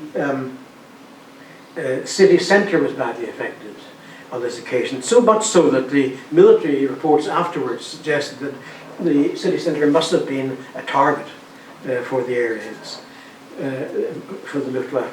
This is, as you can see, Breach Street, damage done there. The International Bar at the corner of Donegal Street and York Street. The City Hall, the Cathedral living down Donegal Street, very lucky to survive. The photograph was taken on the 8th of May. The raid had taken place on the 5th and still smouldering, as you can see there. And also, in parts of North Belfast, this York Street Mill again, the blackened skeleton of the building. It was the biggest fire, almost certainly in the history of the city. The fire which resulted from the 4th, 5th May raid. And also the marshalling yards at the LMS railway station. The death rate was lower on this occasion because the bombing had been mainly, there were masses of fires, something like 200 fires, etc. But the bombing had been mainly, the bombs hadn't mainly fallen on houses, but on the docks and the city centre. It was a Sunday night, fewer people about. After the Easter Tuesday raid, there were fewer workers doing overtime and working there at the weekends. and so many of the bomb loads had been mainly made up of incendiary bombs, so the death rate was lower. Also, the defences were stronger. The anti-aircraft guns put up a much more effective flak on this occasion. Twice as many shots were fired on this occasion as had been the case in the Easter Tuesday raid. Shelter use was greater, and the evacuation, there were about 100,000 that evacuated after the Easter Tuesday raid, so there were fewer people in Belfast. The interesting thing of this raid, a feature of it, was that the Luftwaffe were euphoric. Unlike after the Easter Tuesday raid, these are reports in the press. The Der Adler report on the left, Der Adler was the Luftwaffe's own magazine, photographs, etc., of the damage done to Belfast, and also the Nazi newspaper, the Völkischer Beobachter, which had been set up in the Nazi Party in 1920, also carried headlines of the attack on Belfast. Lord Mcdermott, or J.C. Mcdermott, felt that morale of the city had been really shaken by his attack, and he predicted that as a consequence, the population, so angered by the failure of the government to protect them, might very well attack storming buildings. The German press and media suggested that the Belfast had been just devastated. It was beyond recovery. And in fact, this didn't prove to be the case. In course of 1941, unemployment throughout Northern Ireland dropped, and in fact, jobs, the unemployment exchange found work for 30,000 workers in the course of the year from January to December 1941. I won't go through the details of how that work was generated, but one factor which ultimately contributed to increasing employment was the revival of the American troops. Even after, that was the Easter Tuesday, the fire raid was the last big raid in Belfast, but there was an assumption that more raids would take place, and so as a consequence of that, even after the fire raid, preparations were being made for more German attacks. The shelter programme in Belfast was just finished by October 1942. They were building water tanks to help fight fires in the event of future raids, right through to the July of 1942, and also putting down steel cables, steel pipes, linking the docks with the vulnerable areas of the city so that the water could be drawn 5 miles of steel cable. The last slides just show the gradually growing evidence of the war moving toward victory. On the left-hand side, you can see the Bangor Bay, just off the coast of Bangor, the preparations for D-Day, 6th of June 1944.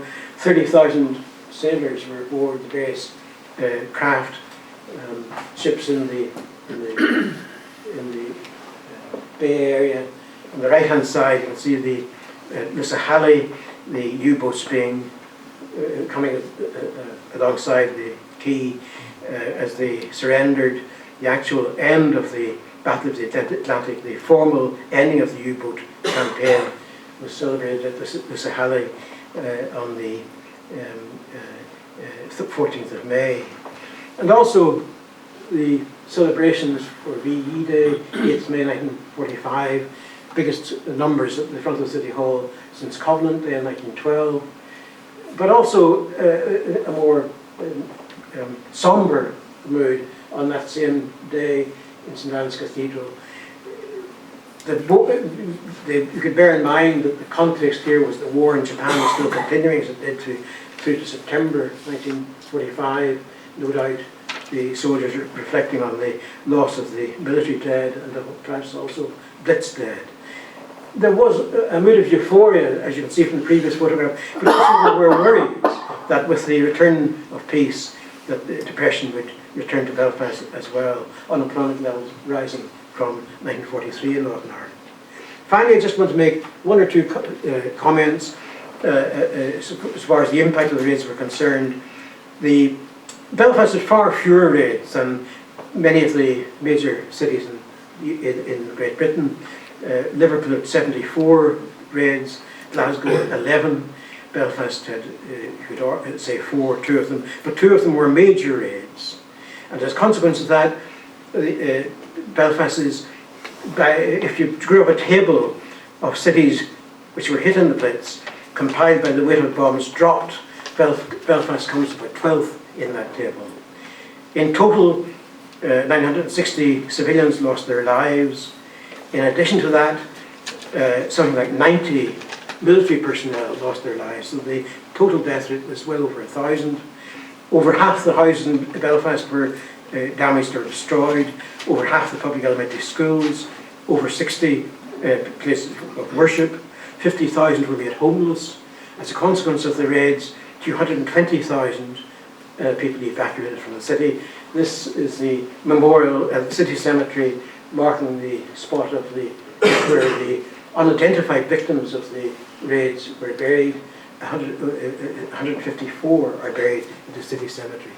As a consequence of the traumatic impact the Blitz had, it still lingers on in the collective memory in Belfast. And this is reflected in the murals which still spring up in Belfast. This one quite recently created in Hogarth Street.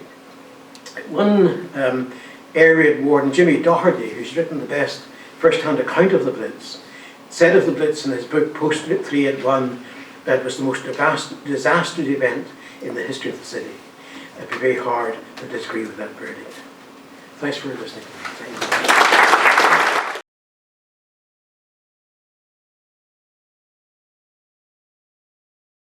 Thanks, Stephen. Thanks very much for having me today. And it's a real pleasure to be here and be in such great company in terms of historians.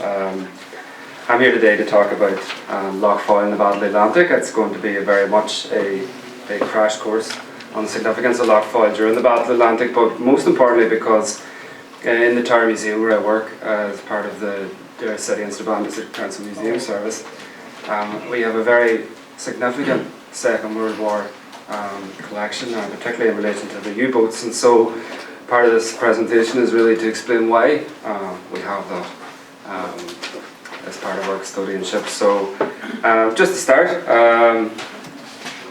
was 1939, 1940, at the beginning of the Second World War, the Northwest approaches weren't particularly in the picture, even though the SS Athenia, the first ship to be sunk on the 2nd of September 1939, was sunk off the northwest coast.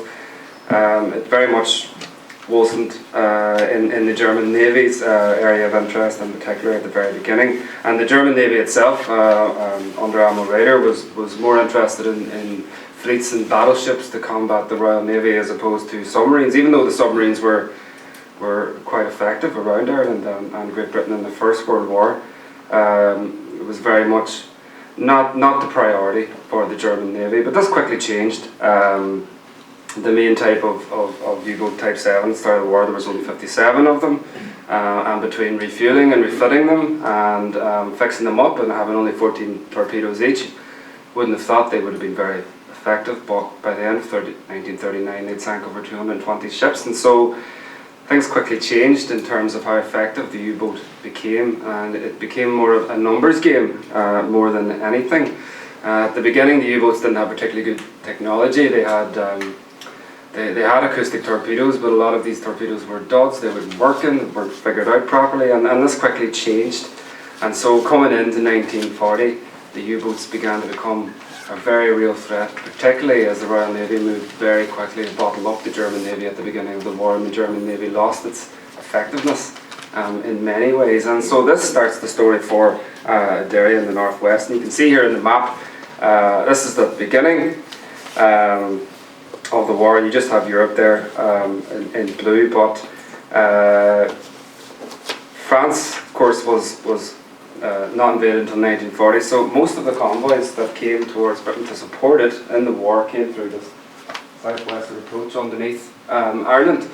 And of course, with the fall of France, and the setting up of a naval command centre and a U-boat command centre in Lorient, this quickly changed, and it was no longer viable or even remotely safe to send convoys with supplies to Great Britain along the north coast of France or even the southern coast of Ireland. And of course, Ireland did at the time, up until 1938, have treaty ports under control of the British government, but they changed over just a year before, so it was a little too late for the two treaty ports in the south coast of Ireland to be in any way effective, of course. And so this quickly meant that ships had to come around the northwest coast of Donegal there to supply Liverpool and further down, and of course Belfast.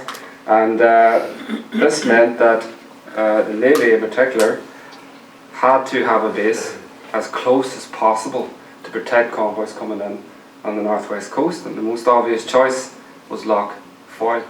Now the thing about Lough Foyle was it was not as suitable as Lough Swilly beside it in terms of deep water shipping, but Lough Foyle had been right through the 1920s, 1930s, the age of shipping it was in serious decline in Derry, and so with the war and the war effort, the port was quickly built up again and decided to be the point for it. Now, Brian had brought up this picture earlier, and it really is incredible, the detail.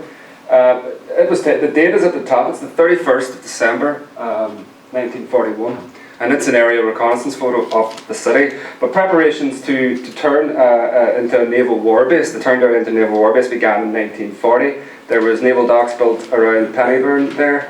See where A is on the map on the top right, underneath the coordinates and the height. Refueling facilities built all along the docks. And then a lengthening of the graving dock there, number 4 and 2, just there beside where Sainsbury's is now in Derry, if you know it. HMS Ferret was established there, just see where C is, and that is at Everington Barracks, and that was where anti-submarine training began as well. And by the end of 1941, Derry could handle over 80 warships, forming 11 escort groups, and an escort group is like an armed guard for convoys, in that there would be small ships that would accompany the convoy, and they'd all be communicating with each other very closely, and the minute they spot a U-boat, they would all work together to sink it as quickly as possible and protect the convoy, and in particular the tanker in the middle of the convoy for refueling. Captain Philip Rockkeane was the naval officer in command, and I did want to find a map to point out all the nice features for you, but the Germans have already done it by 1941. And also pointed out, we can see where they've written here, flak, AA defences and whatnot that they'd figured out. Now they didn't get them all on that map, but they got quite a lot of them, and it is very impressive how detailed that it was. And one thing I should point out, I'm not a historian, but I do talk to a lot of people who were there at the time and have knowledge of it, and one of them it was Commander Peter Campbell, who was in charge of HMS Sea Eagle at the time, and he couldn't understand, looking at that map, why the Germans didn't drop acoustic mines in Lough Foyle to bottle up the convoy groups, because it was really vulnerable, like Belfast. Really, Derry is just between two hulls, it's easy found, and so really the port could have been very easily bottled up, and these acoustic mines are very difficult for minesweepers to get rid of also. So that didn't happen, and of course the port grew from there, and in 1941 the Americans had arrived as well to build it further. Now I've just put up some U-boat commanders. I did do a presentation before on U-boat aces, and I just thought I'd bring up just 3 in particular, just to show how real the U-boat threat was. Here we have 3 U-boat captains, all very famous. Joachim Schepke had sunk over 39 vessels. Gunther Preen, of course, was responsible for the Scapa Flow and the HMS the Royal Oak, and then Otto Kretschmer of U-99 he sank the second Laurentic off the coast of Donegal, Laurentic 2. By the end, the first happy time, coming towards the end, 1940, 1941, these 3 individuals alone accounted for 30% of the total loss of Allied shipping, nearly 2 million tonnes. And so the threat had become very real, and the Northwest, and in particular Lough Foyle, was very instrumental in dealing with this threat in particular. Here is a picture of Americans, not in uniform, because this is before they actually officially entered the war, and also civilians building the docks at Lissahallie. And by the end of January 1942, they'd fully entered the war and were able to commit full resources. Of course, the Americans at the time submitting full resources meant that the U-boats, particularly on the western or eastern coast of America, had a second happy time where they were able to sink loads of American ships, because Americans, they didn't realise the U-boat threat at the time or the danger that they could even reach there. And so when they came to Derry, they were very much aware of it, and they were very much committed to dealing with it. And so the wharf at Lissahallie was set up, the Base 1 Europe was set up for the Marines at Beach Hill, and a Naval Communications Centre was also set up, which survived after the war, and it was commemorated recently. And the American influence itself had a huge impact on the city, and still does today, and the Canadian as well. And there's lots of local stories of Derry brides and girlfriends being stolen and whatnot by American troops and sailors, and all sorts of stories. And of course the Jazz Festival is one of the remnants of the American troops in the city too. Now, the most important role for Lough Foyle, apart from facilitating convoy escorts, i.e. escorts on the water, was to facilitate air cover. And you can see here that if you were to have air cover from Nova Scotia and air cover from Ireland, there is this kind of gap in the middle where there is no air cover also, and so Lough Foyle and the bases around it were fitted out with airplanes that could land on small Max ships or improvised aircraft carriers to join convoys to go out and protect them heading out into the sea, and provide much needed air cover coming into the range of Moats Type 7 U-boats, and to protect them also coming out over the Atlantic. Here's an image of some destroyers and other ships in Lough Foyle, and they go right the way around to the Graven Dock that I talked about earlier. Talking to people in Derry and the local Derry myths and exaggerations, was one great one was that you could walk from one end of Lough Foyle to the other across ships in the Second World War. But it kind of just, I suppose, gives significance to the fact that there all of a sudden in the city there was just all these destroyers and ships that had never been there before. There was an injection of new culture, new accents, new music, and so it was almost a very exciting time in the city. Apart from one incident, which Mr. Barton had brought up before, and this is on the 15th of April 1941. An aerial mine was dropped by a German bomber. It detached itself from a fleet heading for Belfast, and he was obviously, or nearly obviously, aiming for the dockyards in Pennyburn, which I mentioned earlier on the map on A, and he had dropped 2 flares, and he dropped 2 parachute mines, and one landed in Messines Park, of which that image is there. And Messines Park, of course, refers to the Battle of Messines, which a lot of First World War veterans lived in at the time. 14 were killed and 150 were left homeless at the time. One of the stories that a girl who was 9 at the time, and I met her a couple of years ago when she lived there, and her father had heard the noise of the German bomber because they had completely different engines, and so you could hear it, and they knew it was coming, and he hid them under the stairs, and that's how they survived, and they were very close to the bomb crater. And it's just an example of one of the many stories that exists in the city. I'm just conscious of the time, but in 1943 the tide had turned for various reasons. Of course, the American war machine, industrial war machine, was able to produce more ships than the Germans were able to sink, and that was one of the main reasons. And of course there was a change of technology too, in particular what we know as radar, or ASDIC, was mounted on airplanes heading out from Lough Foyle and Erin and Enniskillen, and detecting U-boats that could never thought they could have been detected before. Homing mines were brought in, head job technology was brought in to sink, throw multiple bombs at ships, chasing them, at U-boats, and sinking them and terrifying them very quickly. And of course, the U-boat threat after that, after about May 1943, it never really recovered, and the first German captain to surrender to Max Horton in Derry remarked in his memoirs later that after 1943, to be in a U-boat was more about basic survival than any sense of victory or any sense of achievement. And after that, the attention in the Northwest, particularly from the Americans, focused less on supporting convoys and more on opening a new front in Northern Europe.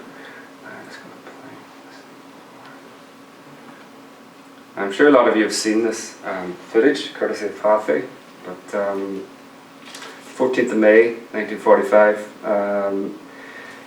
it was decided by the commander of the Western Approaches, Strabane Max Horton, that Derry would be the location for the official U-boat surrender, owing to the significance of the convoy escorts and the air support from that region. That Lissahalli, the docks that I mentioned earlier, would be the site of the official surrender. And there's U-803 coming up, and 8 U-boats were escorted by the Royal Navy as they surrendered. And they were all moored up in the port of Lissahalli and further down for quite a number of years. And local people could walk onto the U-boats and look around them. And 10 of the U-boats were taken by the Russians. The Russians came and took 10, and they went to a dance in the Guildhall, and there's many stories of this also. Type 21 U-boats, which were the electro boats, which came in later in the war also. And then after the war, over 160 of these boats were scuttled in what's known as Operation Deadlight off the north coast of Ireland, and they're still there. And when the U-boats surrendered, they came up as well to Lissahalli, and it was in the newspapers, and a lot of local people came down, and the buses ran from Derry to Lissahalli so people could see this momentous occasion. And as the sailors came off the U-boats, and they were only skeleton crews at the time, but they weren't allowed to keep any personal possessions, and so they gave their personal possessions away to people standing there. And a lot of these were later donated to our museum, and so we have a lot of material and items such as cooking pots, maps of Loch Foyle, maps of Loch Swilly with the German naval ensign on it, mapping instruments. We have all sorts of items just within our collection. And I'll just show this here. This is a map in the middle of all the little red dots are U-boats lying off the northwest coast, just as this is northwest. This is Loch Swilly at the bottom, and there's Malin Head. And here's some images, courtesy of Innes McCarthy, the famous underwater archaeologist who has dived on a lot of these U-boats, and a lot of local divers have dived on them also. And so basically the northwest coast is littered with U-boats, and they were gutted out. There's not much in them. All the instruments and weapons, of course, were taken out of them, and really they became target practice for the Royal Navy as part of HMS Sea Eagle, the new anti-submarines school that was built in Derry at the time. And to dive on them in off the northwest coast, the conditions are incredible. The water, once you go maybe 5 meters below the surface of the water, it becomes extremely clear, and all of a sudden you can see many of these U-boats in all their glory, albeit there's not much left in them anymore. In many cases they're just hulls, but they're there, and they're a testament to significant maritime heritage of the northwest. And so here's some examples of items within our collections that we have from the U-boats that I discussed earlier, and we also have significant Allied World War II collection as well. But one of our star items in many ways is this little clock here at the bottom, and that's a Hull pressure clock, and you can see that in the film Das Boot. I don't know if any of you have seen this famous film Das Boot, but this clock keeps appearing and keeps ticking down the pressure of being underwater as part of a German U-boat crew. Yeah, there's just an incredible collection. We also have a little book of coded transmissions that were captured on the U-boat and were written down in German, obviously trying to decipher codes, and it's incredible. Although I can't read it, it's incredible to look at and understand exactly what it is. And we also have very significant archives in relation to the Second World War also, and we have a incredible collection of photographs relating to U-boats and U-boat commanders as well. If you want to find out more about these, please do get in touch with the Tower Museum. Although they are in storage, they can still be accessible. And we plan to have a major gallery on the Second World War and the U-boat threat at the new Maritime Museum in Everington when it opens. Every year, including this year, should I say next year, we have a major event commemorating the anniversary of the U-boat surrender, and usually we tie it in with VED, even though it was a few weeks after traditionally. And it's fantastic the amount of public interest that are interested in the U-boat surrender, and of course how significant the Northwest was to that also. And that'll be happening this year in May, first weekend in May. I think the bank holiday's moving the day to the Friday as well, which is hugely important, and just to show the significance of it. So that's it really. I'm sorry if you were looking for something more depth in terms of the actual U-boats, but then there's so much to discuss and so much to talk about. I would recommend that you look at the work of, say, Guy Warner in terms of the significant air support, or Richard Doherty in terms of the significance of Loch Foyle in the Battle of the Atlantic. Also, both great friends to the museum. That's all. Thank you very much.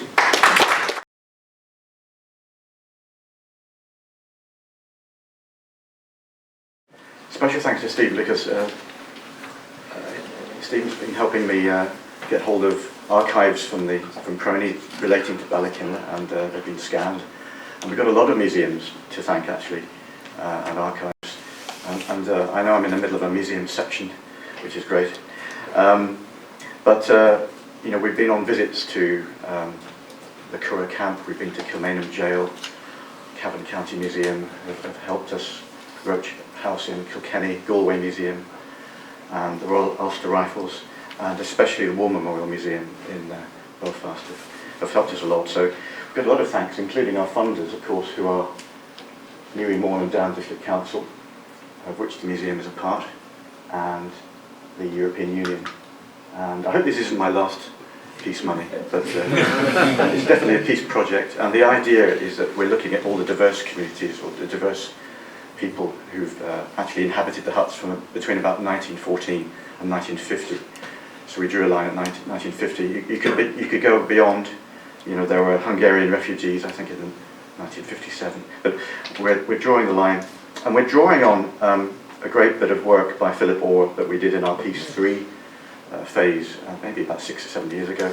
And this is a great Bible for us. And but what we're doing now is we've actually had a peace project to involve about 100 volunteers or 100 participants to explore their own family histories, and to explore lots of these different places and the different people, and to research stories for us. So we wanted to get 25 people's stories into the hut. You can't really visit Ballykinler camp without special permission.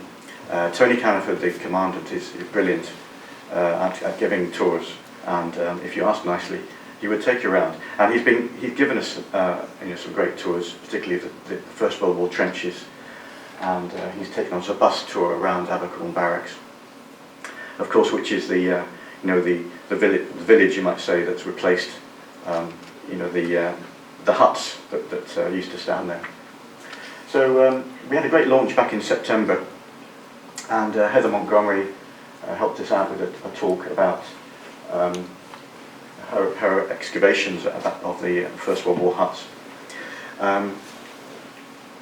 These are some of the people whose stories have emerged, and some fantastic photographs of soldiers who fought in the First World War. Also some nurses. We know that were there when it was a hospital camp. 1917, there were 4,000 men there who were wounded. We've also got internees there from December 1920 to December 1921.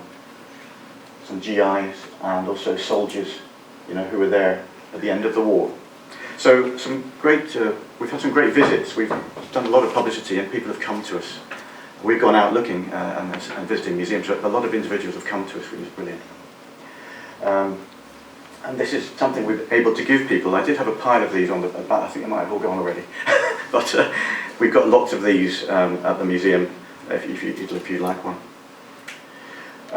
And it all really started with Andrew Carlisle and the Territorial Army who dismantled the hut for us in 2012. The last huts in the extended camp were taken down then. There were huts in 3 or 4 camps really, what they call the World's End camp, the Central camp and the West Block, and also the extended camp.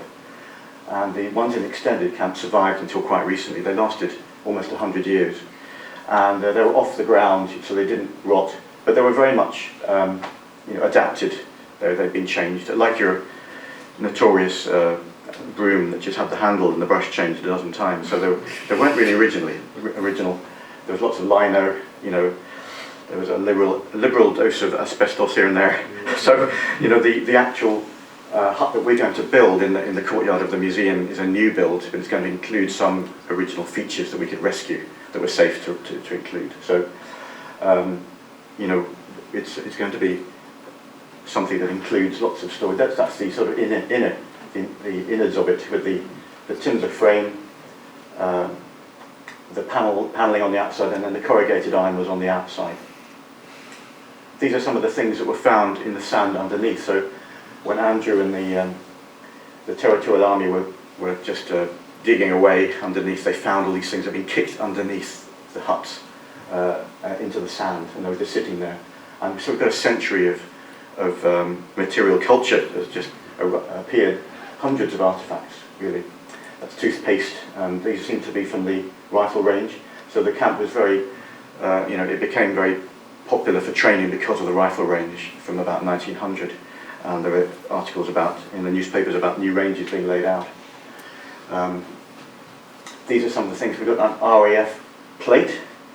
Not sure how that got there, but I think that Murloc was a landing strip. NAFI plates. Despite the fact of the no smoking sign, most of the things we found were cigarette packets. And the odd cigar, and pipes as well. We can't really date them that closely. I'm sure somebody knows how to date the cigarette packets. I might have to get into that. So this is the old jail, the museum, where the hut is going to be reconstructed. We're going to have a little processing room here that visitors will go into and see a film about the whole project and get a timeline. And then there'll be a ramp up the side here to this part and go into the hut this way. There'll be a piece on the interpretation of the First World War, internment, the interwar years, and the Second World War. So you'll go around anti-clockwise to get all these stories, and you'll see the beds and the belongings as they were from those different periods. That's the idea. And the nice thing is we're putting it where there was a Nissan hut during the Second World War in the jail. So the jail was, in the First World War, it was a recruiting station, and the 5th Battalion of Royal Irish Rifles actually were based there. And then in the Second World War, it was used to secure ammunition. And of course you can see the Nissan hut here. There was quite a large hut, a bit like, I think it was an Armstrong hut, or a double Armstrong hut, maybe a half of one side by side there. And we're told that one of the theatres in Dublin came and put on plays in that, so there were all kinds of things going on in the Second World War there as well. So we're putting it exactly where that Nissan hut is. But it's an Armstrong hut, so these Armstrong huts were created by Mr. Armstrong. He signed this plan, which is in Kew, the 16th of August 1914. I mean, these aren't the first huts that were built for the British Army, but this particular type was developed then, and it's a 60-foot by 20-foot hut. and there were thousands of them built all over Britain and Ireland. And so we're going to go in this way really and go around. There's also an NCO hut, so that was for a sergeant, and in internment period it was a latrine, and that's where also the internees dug their tunnels out of there, which became, I believe, a sort of a template for the type of tunnels built at Colditz. So I think the British Army may have learnt a little bit during the internment period. Nobody escaped through a tunnel, but there were some escapes. So we're going to have a little mock-up of a tunnel that will tell that story. This is what it's going to look like. So we've got architects, McLean Forte, who really designed the hut. It's going to have a little porch on one end at the top of the ramp, so you can enter from here. And it's going to feel and look as much like an original hut as possible, built on these concrete supports. And now, in the Second World War, these only really survived in extended camp, I believe, because a lot of the huts, in the main camp had been replaced by brick buildings. So there were actually, family residences, and there was a school, and all kinds of new buildings. But they survived in the extended camp. So we know they were being used in the Second World War then as well. These are some still standing at Dunree Fort, which I think was a treaty fort. So they're amazing. You can actually walk in there. You have to be very careful. You can fall through between the floorboards, do yourself an injury. But there's still some amazing fittings surviving, like these light fittings on the ceilings. One was found underneath the hut, just like it. So we actually have some of the original features that have survived. And we know what colour they were from that as well. So we've been to visit other places like Cannock Chase, where they reconstructed these huts. And we're looking at the type of artefacts that we can get replicas of and things we can put in the huts. And these are our Bibles, I suppose, telling the stories of certainly the early periods. James Hughes, we have his letters. He was in the 10th Royal Irish Rifles and fought at the Somme. And Peter Byrne fought in the Rising in 1916, and he was interned. And we have the letters of both of them. So I suppose 50 letters or so from each of them, which are going to help us tell the stories. Before, of course, it was a hut camp. It was a tented camp. We have photos of it in the Boer War and in 1914 in September, when the soldiers arrived and were in the tents. But very soon the huts got constructed, and this is what gave the name World's End Camp to one of these camps. It did feel very desolate and a long way from anywhere for the soldiers. They're all from Belfast. 4,000 men from Belfast trained there, including James Hughes. And so these people, all of the people whose stories we're telling, were a long way from home and looking for things to keep themselves occupied, and also were grateful for any messages and gifts from home as well. This is what it looked like in the internment period from an autograph book. And you can see Dundrum Castle over there and the Mourne Mountains. And you can see a triangle where the internees had a Gaelic football park as well. You can see that. So they were playing all kinds of games there. We've had a donation of a chessboard that was used in the camp in one of the huts during internment from a fellow called Pat Toomey, who found it. It was found it was thrown out of a house, and it was found and given to him. And it belonged to the uncle of the actor Martin Sheen, Michael Phelan. Michael Phelan was in the camp. And so that's been a great turn-up for the books. There were huts there, of course, a long time before the Armstrong huts. These are from the Boer War. The officer's kitchen, sergeant's mess, the wash house. And then this is the first Sands home, Elisa Sands home for soldiers in 1901, when it was opened by the Duke of Connaught, and in 1902 it was extended. So there were some permanent buildings there. And then in 1923, the bigger Sands home was constructed after partition. And Elisa Sands came from the Curragh to Louth at Ballykinler and died there in 1934. And this is what the soldiers in the Second World War would have experienced as for their home, I suppose, comforts, because there was a coffee room, there was a kitchen, games rooms, there was a garden, And then Miss Sands lived upstairs and had a great view of the Mons, and soldiers used to go up there. She was a little bit like Queen Victoria to the soldiers. She was, they worshipped her. And when the American soldiers were over during the Second World War, they actually attacked, they processed to her grave in Torella Graveyard out of respect. We found things like drafts, which were, used, a lot in the games room, I'm sure. We've got pictures of some of the soldiers playing in the Sands homes. Then we have a story of a very interesting man from called Albert Kendall, whose granddaughter Sharon Linus has shared lots of images of him. He was in the First World War. He actually was Irish, and he was taken to England in 1902 at the age of 5, and at the age of 15 he was a drummer boy in the Northumberland Fusiliers, and he went off to France 1917-18. He played the drums and the piccolo, very musical. He was injured. It was said that he had shrapnel, all over his legs. And he came to Ballykinler in 1926-28 with the Northumberland Fusiliers. And some of his artefacts survive. He found a cross in a church, a shell church, behind the front lines. These are his flutes, which have been adapted for traditional music, actually, which is interesting. But the interesting thing about him is that he married a local girl called Josie Killen. And he retired from the army in 1936, but in 1939 he was sought out, living in Belfast, to go back to Ballykinler because he was such a popular fellow, to become the storeman for the whole of the Second World War. So he could get anything. And his wife had a swing band.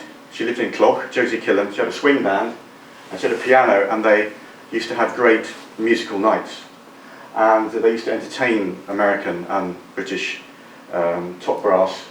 I think they got the job because they knew how to entertain, One occasion, Al Jolson came to visit, and he signed Josie's piano. Unfortunately, the piano doesn't survive, but this is a nice story that links the First and Second World Wars for us. And he must have been the linchpin in the camp, at that time. As you can see, there were lots of brick buildings have been constructed in the late 1930s, and a lot of the huts have gone. There was a NAFI building there, and there was a school for the children.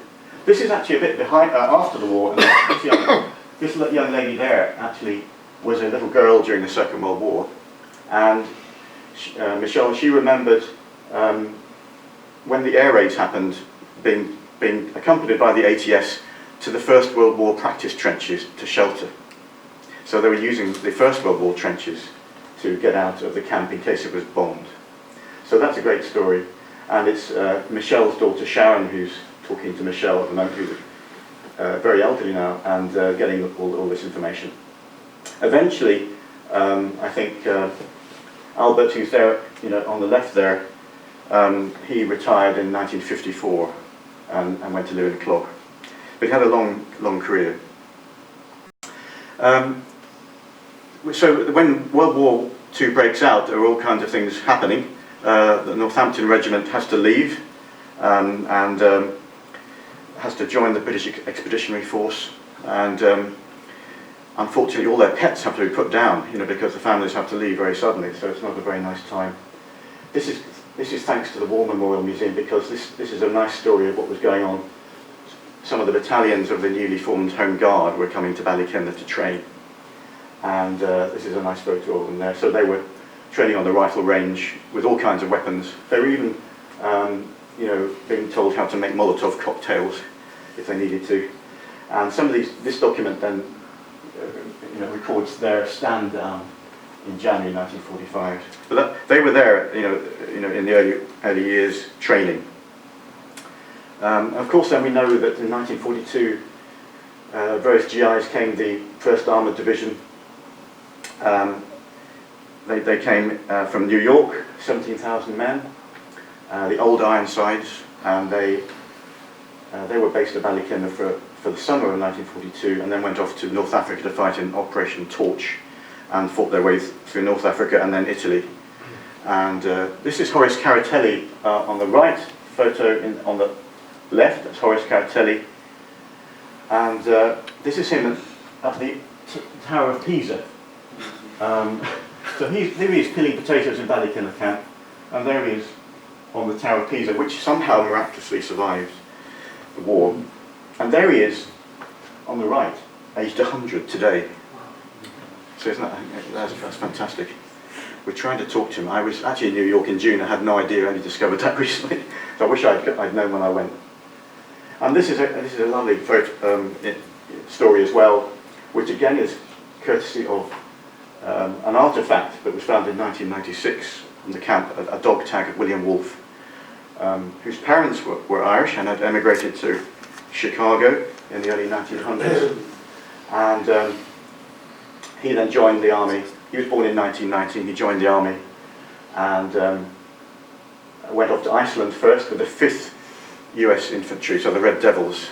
So they went by Iceland and ended up in Northern Ireland in 1943 and stayed on until D-Day. And William Wolfe followed the troops, not on D-Day, but just afterwards. But we managed, because this artefact was found and given to the War Memorial Museum,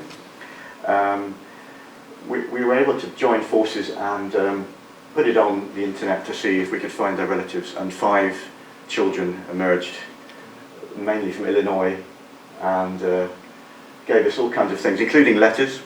And also then, just recently, there was a visit from William Wolfe Jr. with his wife Ercolina. I think he's from Texas, is it? Or from, I can't remember now. Illinois, I think. Oh, he's from Illinois, yeah, okay. And there we are, there's his dog tag.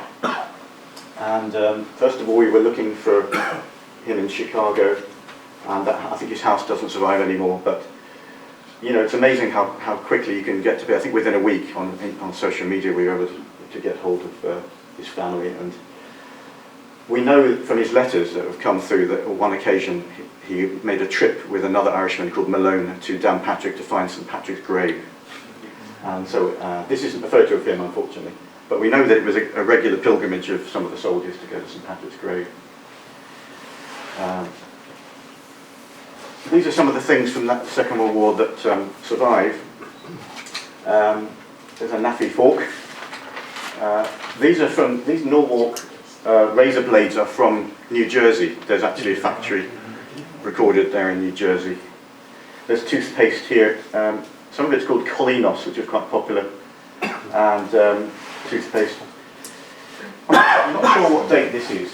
It's probably post-war actually, but it's interesting. They had their own money, just like the internees had their own money in 1921. These are matches. This, I think, is probably a music book from maybe belonged to a GI because it's got the Liberty Bell in it, but it's for cornet. It's for cornet. So that was found underneath the hut. So it shows that in the Second World War the extended camp was being used by the GIs, I think. They were sending their laundry off and getting bus tickets off the camp, 1945. This is from the largest saxophone that you could think of.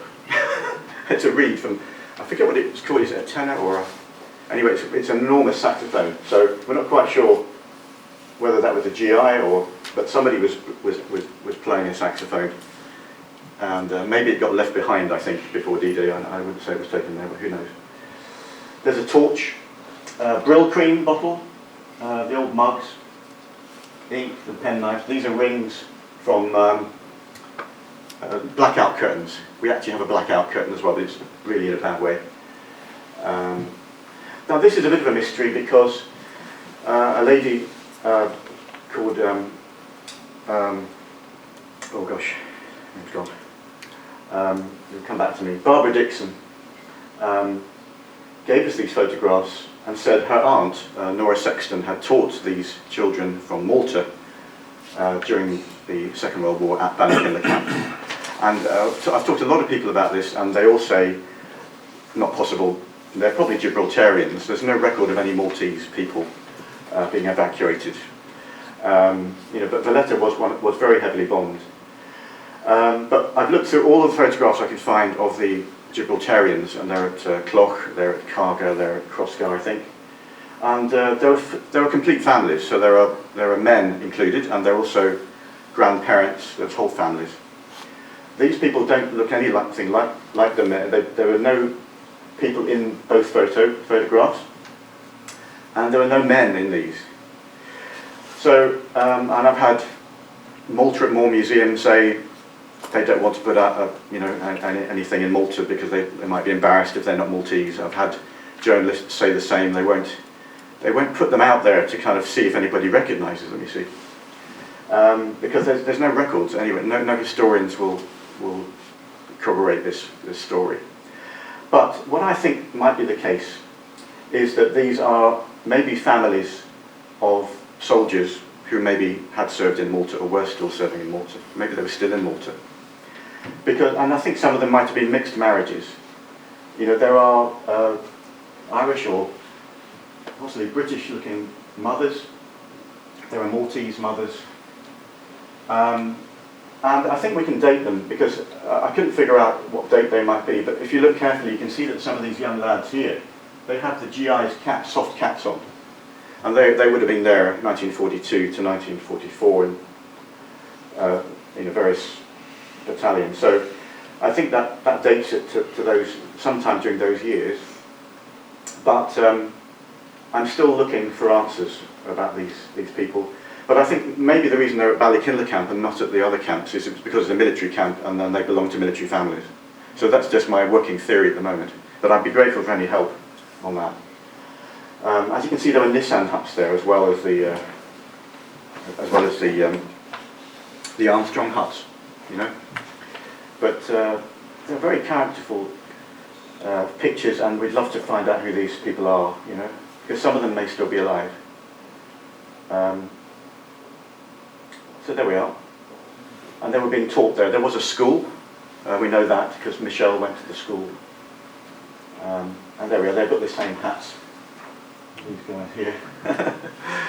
So one of the other military stories is of George Newbury, and he came to see us last year because he was visiting the camp, and he's 98, and he was on his way with his son and daughter-in-law round County Down, and I think the secret to old age must be just laughing a lot, because every other sentence he said, he had a good laugh about what he remembered happening in the camp. He remembered going off on the boat to Dundrum, getting a train from Dundrum into Newcastle for a good night out. He remembers the pub and how they had a piano above the bar where they used to have a sing-song. And then they came home so late they often had to sleep on the train and then come back in the morning. And he also, what had happened to him was, he was in the RAF, he'd been demobbed, and he thought he was out in 1945, and then he was reassigned to the King's Own Scottish Borders and sent to Ballykinler. And he was there for 2 years training on the rifle range. And he was training conscripts. This is after the war. And here he is. He was given a Scottish uniform. He never had one of these uniforms on in his life. And he said it was a bit like Butlins actually at the time. He said it was really quite good fun. And they kept themselves to themselves. They could go to the sands home. And the prize for his conscripts, getting a bullseye was a packet of woodbines, just like the ones we found under the hut. So we love that story because we didn't expect to meet people who were still alive who would have these great memories. So we've been interviewing these people. Queen's Living Legacies have been fantastic. They got a contract through Peace to do the engagement project, and they've been interviewing people, recording interviews, and they've also been organising all our visits as well. Now the final one is the final mystery is this fellow here. Albert Kendall, his family befriended this fellow who's a German prisoner of war in about 1947, and all we know is his name is Julian, and you can see he's got a German uniform in the middle there. I don't know if anybody can tell me what that might be. I mean, it's not the is it the Luftwaffe? Is it what, you know? Is he a U-boat man? I don't know. I don't know how he got to Ballykinler. Ballykinler isn't recorded as a prisoner of war post or camp in the list I've seen, and but he seems to be a very likeable fellow. And the story from Michelle, who was a little girl at the time, is that he used to make them things. He made them toys. He was very good with his hands. He made trays. He made a toy on wheels. And he had been conscripted from the eastern Germany. We don't know quite where. And his parents had been threatened with execution if they didn't let him fight. And he didn't know whether his parents were still alive. And he also had a little sister. And he had a photograph of her. And he didn't know what had happened to her. He thought his parents had been killed and maybe she was orphaned, you know. So he gave this photograph to the family. So these have come through into the Albert Kendall collection as well. So we're really trying to find out. I think if you have a surname, you know, you can actually follow these guys up in Berlin. But we only have the name Julian. There's one other bit of evidence, which is a painting that was done of another little girl, actually, called Lenore Ray, who used to run the pub in the hotel, the station hotel in Downpatrick, Lenore Ray. When she was 2 in 1947, she had a portrait painted by one of his friends who signed it Hochroeder. So there was another German prisoner of war who was an artist, and he painted her and still survives. So Lenore's father was Ernest McKibben, and he was the engineer who constructed the football pitches in that year that are world famous and were used by the 1966 World Cup team, England World Cup team, to practice on before they played Northern Ireland at Windsor Park that year. And we actually have photographs. I haven't shown Gutborton, but they're 1966. We have photographs of the England team playing at Ballykinler. But they didn't stay in the huts, so I can't use them. Yeah. So, I don't think they did anyway. So, you know, I'm looking for any. It might be oral history. It might be, you know, some clue as to how to follow that up. But you know, these are some of the faces we've got from the huts. You know, and there are some lovely stories still to come. I have to stop, I think, but. This is the Highland Infantry in 1924 there. This is Thomas Tracy, who was an internee, he was from Kilkenny, and he suspected that the British Army was bugging the hut where they had their meetings, the Black Hut. And he ripped up all the floorboards and found some listening devices. But the fact was, the reports say that these listening devices didn't work. So, but he was well known for that. You probably wonder who these Romans are. This is the North Staffordshire Regiment in 1932, who became the Roman cavalry for the arrival of St Patrick in 1932 to celebrate 1500 years of his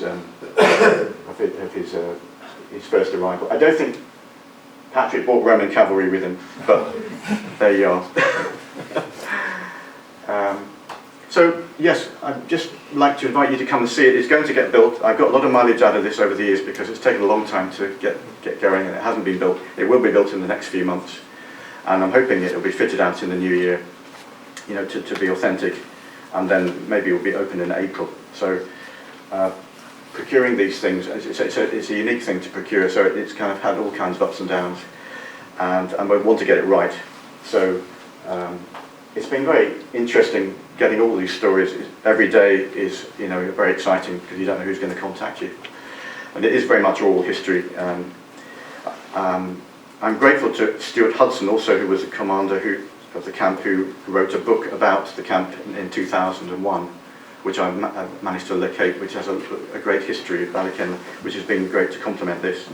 So he's living in Lisbon, and it's been a great help having his book. So glad to answer any questions. Thank you.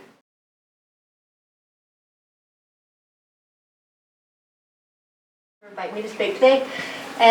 So today I am here to talk about the 1st Battalion US Rangers, how they were formed at Sunnylands Camp in 1942, how they trained, how they campaigned, how they fought in some of World War II's deadliest battles, and how they ultimately met their end, and how in fact they remained the only US military unit to be formed on foreign soil, and that's still true today as far as I know.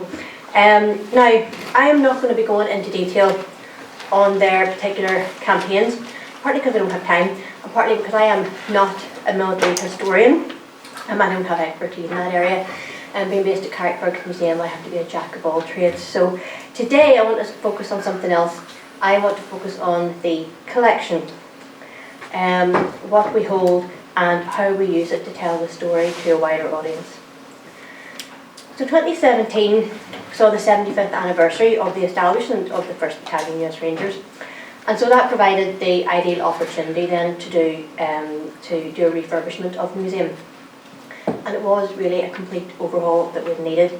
The grand opening of the museum had happened over 20 years previous to that, in 1994, and before that the project had started in 1992 when there was a 50th anniversary reunion, which saw a dozen veterans of the original 1st Battalion return to Northern Ireland to revisit the sites they'd come to know during their stay here in World War II, and even reunite with some of the people that they had met back then. So this was the commemoration at the Sunnylands Memorial Camp, and this was the granite memorial that was erected, and you can see some of the veterans there and the mayor. Some of the veterans lined up at Sunnylands. And there they are all together. I just want to show you them and show you their faces, because I am going to be making mention of them during the course of the presentation. So, Wayne Riona there, the third in on the back row, Colonel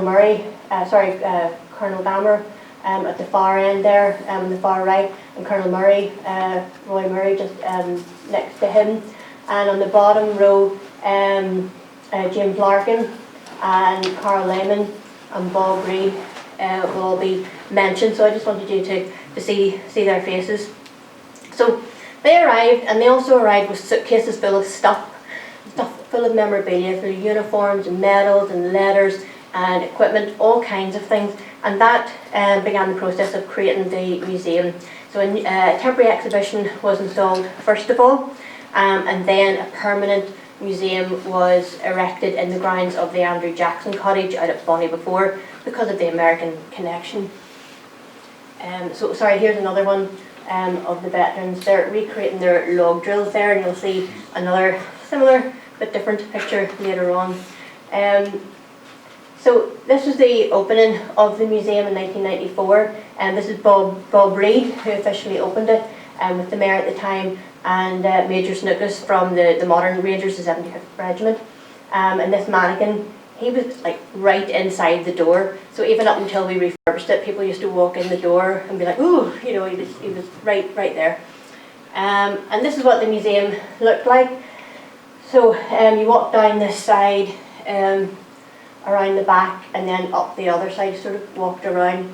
And it was object rich, but it lacked interpretation, and it's a bit tired and a bit dated. I don't really know what was going on there. It was a bit like missing, but I'm wondering whether maybe the mannequin used to be there and they just sort of like painted around it. I don't know. But it was time for a change, needless to say. And it also meant getting to grips with the collection for the first time.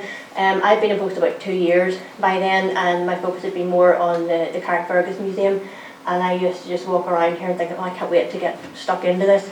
And so, armed with the collection and a number of other secondary source materials, I delved into this treasure trove to get sucked into it. Now, the collection itself consists of around 350 items, so uniforms, equipment, medals, badges, flashes, letters, sheet music, like Johnny Doughboy found a rose in Ireland to that one, postcards, wartime propaganda posters, orders, photographs, newspapers, news maps, various other written articles, film footage, first-hand accounts, interviewed, autographed items, and an original manuscript of the spearheaders. And so the collection gives a rich account not just of the military and strategic situation, but also of the soldiers' experiences, both in Northern Ireland and abroad. And so, despite not having that military history background, it wasn't hard to get drawn in, and feel like I was touching the lives of those men. And unlike my predecessor, I didn't get to meet these men back in the 1990s. So all I can do is look at the photographs and letters and film clips and see them as young and then old men, and just reflect on their experiences and then try to tell that story in a compelling and engaging way. Here's Bob Reid that you've seen before opening the museum, so as a young man in service, and then that's a still from an interview. Really rich collection of letters that he left with us, which I'll mention later. Captain Roy Murray, who's also one of the returning veterans. This is one of the documents in the collection, just given a letter decoration. He'd gotten a decoration in the field for his action in Tunisia, and then just after that he was chosen to lead the 4th Battalion. So, what is that story that we're trying to tell? Well, in May 1942, Major General Hartle, who was the Commanding General of the US Forces in Northern Ireland, was authorised to organise the US Army 1st Ranger Battalion, which would be a unit formed for the specific purpose of training soldiers in commando skills. Because the Army had decided to raise this elite fighting force that would be based on the British commandos as the spearhead of all Allied offensives against the enemy in the war in Europe. So commanders were highly trained volunteers, shock troopers who could respond quickly to invasion, and as they did, carry the fight to enemy beaches with hit-and-run amphibious raids. And the idea was based on the British commandos, and of course they were trained by the British commandos, but they wanted a more American-sounding name, so they went with Ranger after the 18th century Rangers of the French and Indian War. They were led by Rogers Rangers, Robert Rogers, who founded the original Rangers, and he also, his family also hailed from this side of the pond, and they came from the Sperrins in County Tyrone. So the Rangers were formed for the specific purpose of training soldiers in commando skills and then reassigning them to other units so that they would provide a well-trained and battle-hardened corps for those units. So you see right at the centre of that photograph is General Hartle, and on the far right-hand side, kneeling down, is Captain William Orlando Darby. He was General Hartle's aide-de-camp, and Hartle appointed him to lead the Rangers. He was a West Point man. Very charismatic, inspirational leader, an exceptional man. He rose from Field Artillery Battery Commander to Assistant Division Commander in just 4 years, which is impressive. And he was a highly decorated officer. In fact, just a month after forming the Rangers in July 42, he received his first citation of merit in recognition of tact and demeanour, which contributed much towards the exceptionally pleasant relations existing between the American troops and the citizenry of Northern Ireland. So this letter in the collection, this document, is just telling him he's relieved of his assignment and he has to go to New York to report to General Russell. So that was the start of him getting his orders to come to Carrick. And then this document then showing that he is, in addition to his other duties, he's now responsible for the 1st Battalion. And here is Darby himself.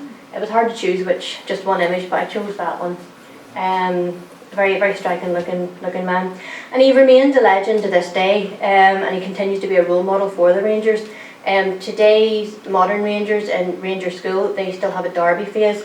And he is still well known amongst the recruits. His executive officer, Major Herman Dammer, who we've seen in the far right of the photograph of the veterans, he said, "Darby's optimism and confidence was the source of the Ranger spirit, which translated into 'it can be done.'" And he's also described as having a magnetic quality that defied description. But these qualities, they're not just evident from how highly other people speak of him. You can also see it in his own words. And there are a number of quotes from him in the museum, which I'll get to in a bit. But I was struck by, this is Darby getting his Silver Star. This document in the collection, this is a typescript of a report or a presentation that Darby gave at the Army and Navy Staff College in Washington DC on the 27th of October 1944. And to the assembled audience, he describes in quite some detail all the activities of the 1st Battalion. It's a really fascinating read, and just really enjoying his style, because it is quite deferential, but there's also some light humour in it as well. The 2 days before the end of the war in Italy, Derby was killed by a piece of shrapnel from German artillery on the 30th of April. And we hold a letter, a copy of a letter that was sent to his parents just some days later on the 5th of May. And then he was posthumously promoted to the rank of Brigadier General. But back to 1942. So he was responsible for raising this new unit and responsible for the organisation of it. And Derby actually went round all the various bases to talk to troops and convince them to join this unit, which didn't even exist yet. Because of course the volunteers, the soldiers, were already made up. They're made up from soldiers that were already stationed in Northern Ireland. Some of the other speakers have mentioned the American soldiers started officially arriving in January 42. So by this stage, by early June, they had already been in Northern Ireland for many months. And as I said at the start, the veterans who came over in 1992, they were keen to revisit their past. And we have some really nice accounts of how these Americans fared over here. I mentioned Bob Reid and his collection of letters. So it's full of really fascinating stuff about making the comparisons between his own life and life here. This particular one, he's talking about how there are things that as an American from a fairly typical middle class family, things that they take for granted that in Northern Ireland were still luxuries. Things like electrical utensils, central heating and refrigeration are all quite new. And in another letter he talked about the blackout. He said the blackout is a novel experience. You bump into something in the dark, apologise to it, and then find out it's only a street lamp. There's a really lovely, rich things that he says. So Bob was one of around 2,000 who arrived at Sunnylands camp to try to get through the selection process. Now, this is an image not from the collection, as you may see with the branding on it. This is from Britain from Above. But I thought that I would show that just so you get an idea. Obviously you recognise the castle, it's a pretty well-known landmark. But up here, if you can just sort of make out the huts, that's where the Sunnylands camp was. And now, of course, that's the Sunnylands estate, and the granite memorial just sits on the edge of that. And just on the other side of the road and down a bit is where the Tesco's is, just for your modern reference in there. So the selection process, extremely tough. The physical exam, every day was speed marches, 5-mile hikes and full packs, and you had to be kept up. You had to keep up or be sent back to your old unit. So it's a series of strenuous marching, drilling, training. Every day there's new volunteers arriving, and every day the lines of men waiting for transportation back to their old units. And we have so many different accounts of the Sunnylands camp, which I don't think I mentioned. The Sunnylands camp, it was a camp that dated back from the First World War, and that photograph is actually 1926, so it was already well established, and there had been many other units that had been stationed there, and so that's why it was chosen. But I just wanted to pick just one or two accounts of Sunnylands. So Wayne Ronan, who you saw in the photograph of the veterans, he says, "We were transported to Carrickfergus by ferries to the Sunnylands campsite. There we went through rigorous interrogation, and after that came the physical endurance testing. There were many volunteers that fell by the wayside, and we went through one speed march up and down that high hill to the west of Sunnyland camp after another. I cussed that hill more than once, and it never helped me out by becoming less steep. However, the rigorous physical training did not keep me from making short jumps into town to visit with the friendly people of Carrickfergus." So I'm going to skip over some of the other ones because I'm worried that we're going to run out of time before I get to the end.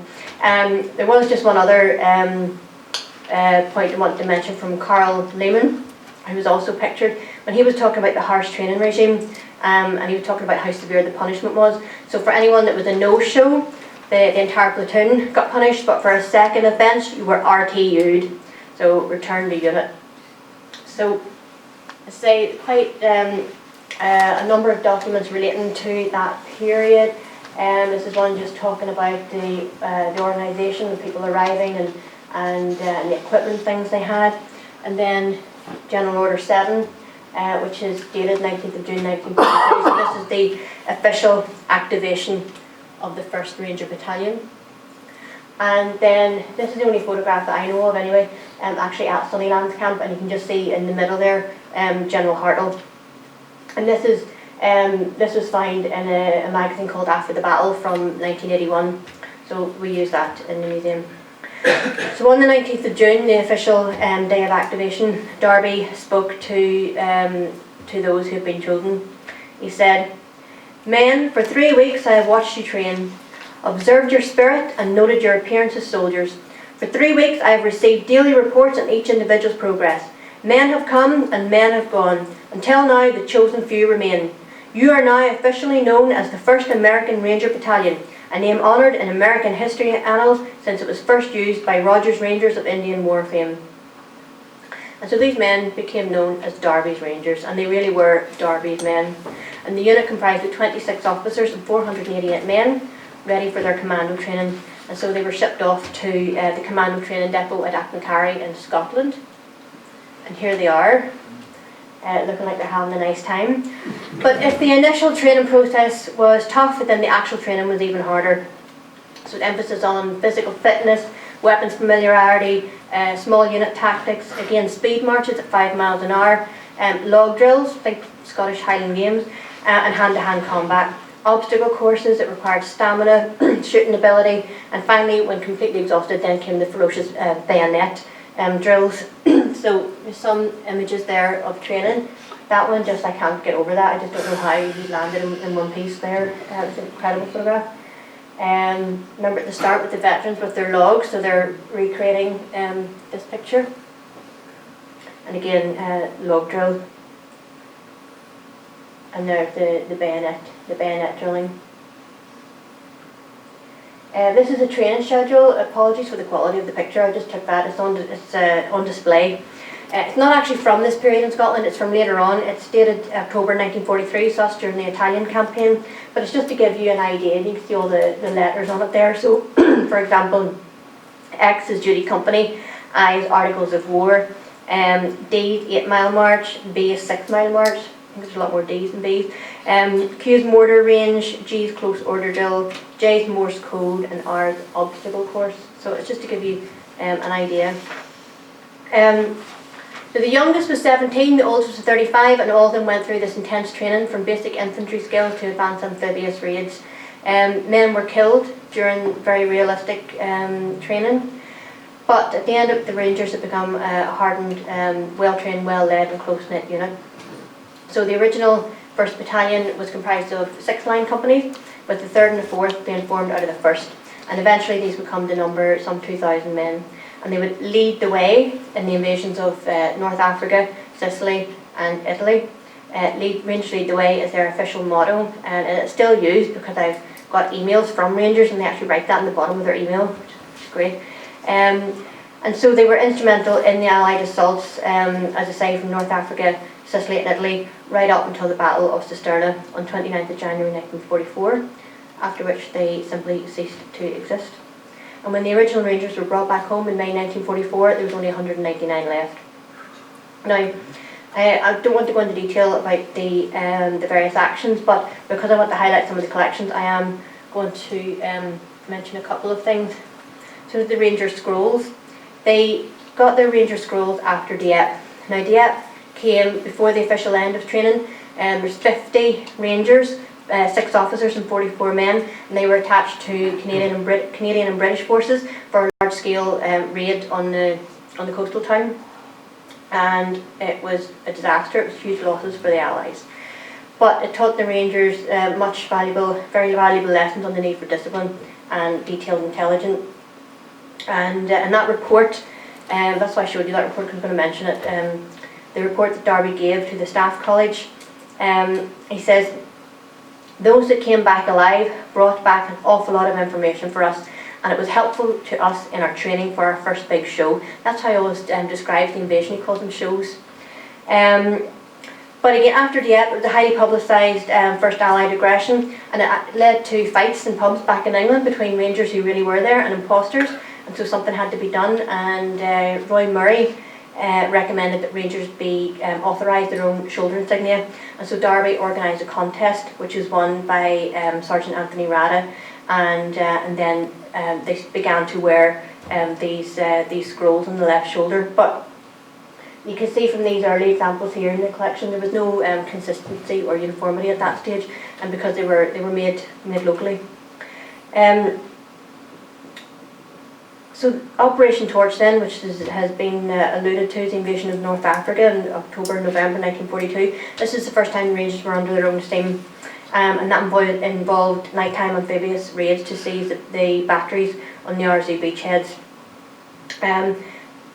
Detailed planning came into play here, so the plaster of Paris models, maps and intelligence reports that were analysed, and again Derby goes into detail to describe the preparation for that landing. And we just see some of the photographs here of them doing that planning. And this is a photograph from our zoo, and they're marching. And then this report in the collection, this is by James Larkin, talking about the attack on Fort de la Pointe. That was successful. They were able to clear the beaches for the 1st Infantry Division that they were attached to. They could land unimpeded and capture Oran. Then was Tunisia in February 1943. That was a raid on Italian positions where they had 8 miles to cover, carrying just a canteen of water, a sea ration and a shelter half each. This was Beachland. I don't know where that is actually. It wasn't labelled. I sort of put that in just quite like that photograph, eating their little cans of meat and vegetables. That was a success as well, and the raid was carefully planned and exceeded all expectations. There was 14 awarded the Silver Star for in Tunisia. It was 5 officers and 9 enlisted men. And in the following month, the 1st Battalion led General Patton's drive to capture the heights of El Batar. It was a 12-mile march across mountainous terrain to surprise enemy positions from the rear. Again, a surprise attack, and they captured 200 prisoners, and the battalion won its first presidential citation, and Derby was awarded his first DSC, Distinguished Service Cross. And Derby talked about that attack, and he describes it, he says, where we made Custer's last stand, so to speak. After Tunisia, then the 3rd and 4th Battalions were raised, activated and trained by Derby for the invasion of Sicily in April 43, or the Sicilian show, as Derby referred to it. And they were reorganised out of the 1st Battalion. So Major Herman Dammer, he commanded the 3rd, and Major Roy Murray commanded the 4th. And in his report, Derby discusses that in his session with the Staff Training College. He said he had about 1,500 green men. There were practically 2 men for every old man. Then the Italian invasion, which included invasion of Salerno. This document in the collection talking about that action, and Derby is mentioned in that report, talking about his usual grand job.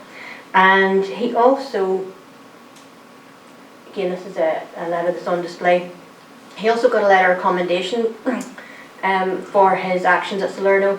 He was in command of a force of over 10,000 troops, a number of British and US units who had not previously worked together, and they fought off a number of German counterattacks, and his unit won 2 distinguished unit citations. After Salerno was Anzio, where the 1st, 3rd and 4th Battalions spearheaded the invasion. Derby was promoted to colonel at the stage, and he said it was the most perfect landing ever made. And they captured 2 gun batteries and seized the city. But that's the emphasis of his talk to the Staff College. He wanted to really get across the point that the Navy and the Army really need to plan and work together to make these beach landings a success. He says, it is very important for the Army man and the Navy man to get together prior to doing one of these shows. But that's where Derby's report ends at Anzio, and he doesn't go into the defeat and the surrender and capture at Cisterna. The plan was to capture the village of Cisterna, but the Germans were prepared for the attack and they'd set up an ambush. Derby's men were surrounded, and as the course of the night went on, Derby's Rangers simply ceased to exist. There were approximately 800 men from the 1st, 3rd and 4th Battalions that were involved in that attack. on that attack. Only 6 left the battle scene unscathed, so 12 were killed, 36 wounded, and 767 were taken as prisoners of war. Carl Lehman, one of the veterans that I mentioned, he gave an account of that defeat and capture. He said, "Assembled with the other Allied prisoners, after a few days we were marched past the Colosseum in Rome to the benefit of the propaganda cameras. It was one of the worst days of my life." But in the midst of defeat, Bob Reid, he was awarded his Silver Star for his service in the Italian campaign.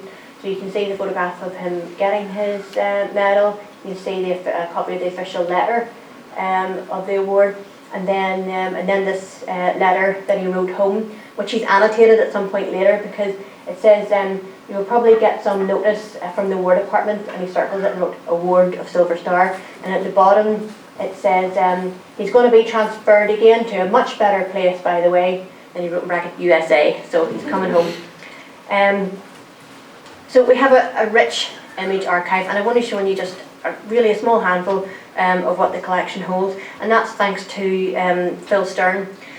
He didn't join up in Carrick, he joined later, but he was a self-appointed documenter of the Rangers, and he took many photographs which are used in the museum. And then in 1944 he was contracted by Life magazine to produce a photo essay on the homecoming of the Rangers. So that's the first page of this, I think it's about 4 or 5 page spread. So many of his images are seen in that. There's also a new, relatively new book called Snapdragon, which features a lot of Phil Stern's photographs. It's amazing. He went on to have a successful career in Hollywood as a photographer. It's a very good book. So yes, we had access to Phil Stern's images from another source, Mir Bamanier. He himself is a former Ranger, and he had written a book on Derby's Rangers. And he had also been the guardian of an original manuscript of The Spearheaders by Jim Altieri. This is Jim here. Jim actually was another one who was instrumental in setting up the museum. Jim, he saw action with the 1st Battalion at our zoo, and he went on to start writing his experiences. And he originally wrote, his first book was Derby's Rangers, and which inspired the film of the same name, starring James Gardner, which I refused to watch because they totally cut out the whole Carrick bit. Wouldn't happen that. And then later on he published the Spearheaders.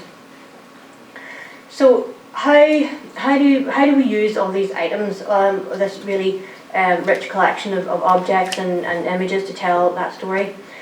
Well, we had an interpretive strategy, which is a document that looks at, well, first of all, it looks at comparable attractions, but looking at target audiences and the vision, and most importantly, a thematic framework. So what key messages do we want to get across? So there's five key messages. Number one, that Carrickfergus played a unique role in the birth of the Rangers, that the Rangers were ordinary men who volunteered to go beyond the call of duty. The Rangers led the way on the battlefield. Life for the Rangers was different after the war, but they didn't forget their connections with Carrickfergus. And the US Rangers are who they are today because of the very first Rangers. And then within that, there are topics within each theme trying to answer various questions. So what was unique about the Rangers? What did training involve? What impact did they have in battle? What happened to them after the war? Who was William Darby? And so we take the objects and images and assemble them to tell each part of the story. And then each theme had the purpose as well. You know, what messages are we wanting to take people to take away, such as appreciating the danger that the Rangers faced on the forefront of every battle, or appreciating the connection felt by Rangers to Carrickfergus. And then, so there's a number of things. So the objects and images, which I haven't really featured today. I've been concentrating more in the archive. But we also have a touch screen, and it features a number of things like film footage from the wartime of the Rangers in training, and diary accounts, and also a list of the original Rangers. But also there's a recording of Darby himself in 1944 talking on a radio programme, and it's just wonderful to listen to. So in answer to the question, who were these men? Some people think of the Rangers as supermen. This they are not. They don't think of themselves as home run hitters or star quarterbacks. They are just garden variety infantry foot soldiers, every one of them young and willing to do a job. And then another quote, looking at the same question, that Life magazine from July 1944, the photo essay, who were they?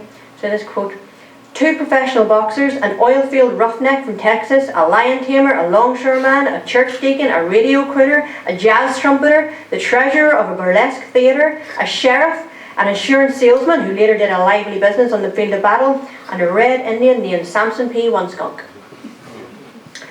But ultimately we wanted to be a fitting tribute. We had our grand reopening in June in 2017. We had the commemoration at the Sunnylands Memorial, and then we had our open day at the museum. We had support from the US Embassy, including a lot of financial support, and we had the support of the modern regiment, the 75th Ranger Regiment. So this was 2 years ago, and you see we have a number of the of modern Rangers there, and somebody you recognise there, Jonathan. And US Consul as well. And this is the museum as it is today. So just done some comparison there and with the museum. So you can see we've very much sort of opened out the space. A lot more interpretation, sort of telling the story bit by bit, bringing the story up to date and looking at the Rangers today. And it's really getting across that end part of the end part of the story as well, which wasn't really covered in the museum originally. I didn't know. I used to walk around and not realise, until I really looked into it, what had actually happened to them. And so, just to finish off, we do get a lot of local visitors, and we get a lot of tourists, and we get a lot of American tourists. But we also have had many visitors who are military or ex-military, and we hosted a lot of them. So this is a group of Marines from last year. They were thrilled to meet the Deputy Mayor. This is blonde and 26. They just were all over that. And then this year, this is in June, this was a group of ex-Rangers, and they'd come over. They were making a documentary film retracing the Rangers' steps and finishing up in Normandy, where they were going to be doing a parachute jump. And it's just been overwhelming, the positive response that we have. And what I find really striking is that they are genuinely moved and genuinely appreciative of what we've done to tell their story. And so in that way, we feel like we're continuing to honour that commitment that was made to the veterans in the 1990s who arrived with their suitcase full of stuff, and we made a promise to look after it and tell their story. And hopefully I've tried to do that to some extent today. Thank you.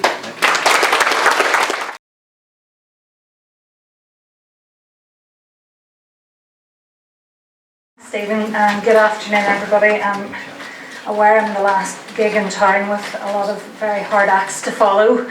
So like Shirin, I'm going to caveat by saying I'm not a military historian, and I'm not an expert, along with a number of other colleagues, including Ian Montgomery, who's lurking about here somewhere, have done some investigation into some of PRONI's vast wealth of material in the Second World War. So really I'm going to give you a bit of a whistle-stop tour on some of the material that PRONI holds, which can be useful in the research and interpretation of events leading up to, during and post Second World War.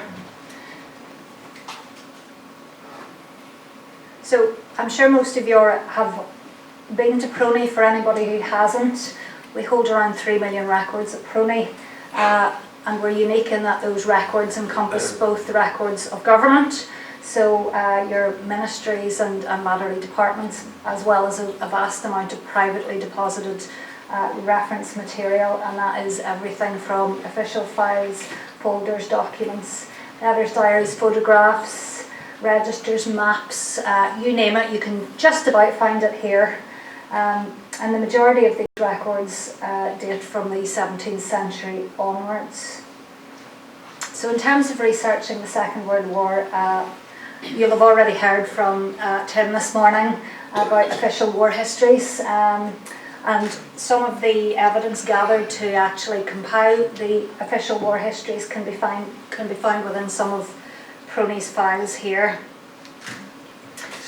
In terms of the official record, Cabinet Secretariat, Ministry of Public Security and Ministry of Commerce are really key resources.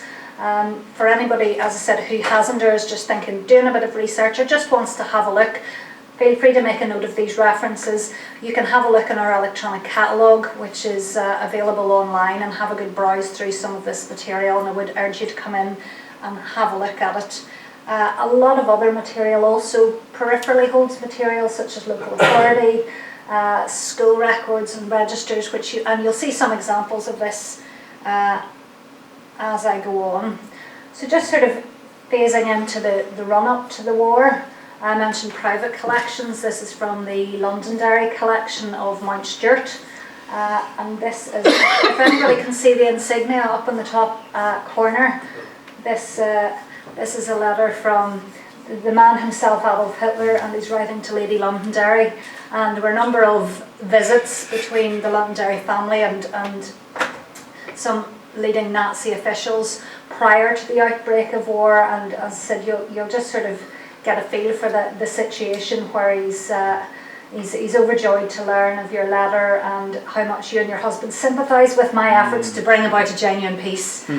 So PRONI's not necessarily where you might expect to find material like this, but it just does highlight the value of our collections here.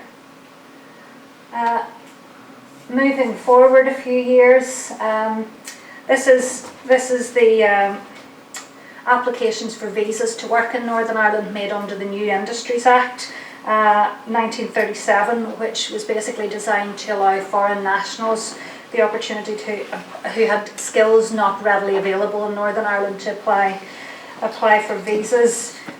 So these letters are written in and around September, I think, 1938. So after the Anschluss in March 1938, when Germany annexed Austria and advised all Jews to leave the country. There are a couple of letters here. The first one is from 4 German Jews who are clothing manufacturers, and again they're alluding to the growing political tensions that they're experiencing. And the second you'll see, which is really interesting and quite unique in the file, is from a family of Austrian Jews. They provide photographs of the family members and also samples of their weaving work.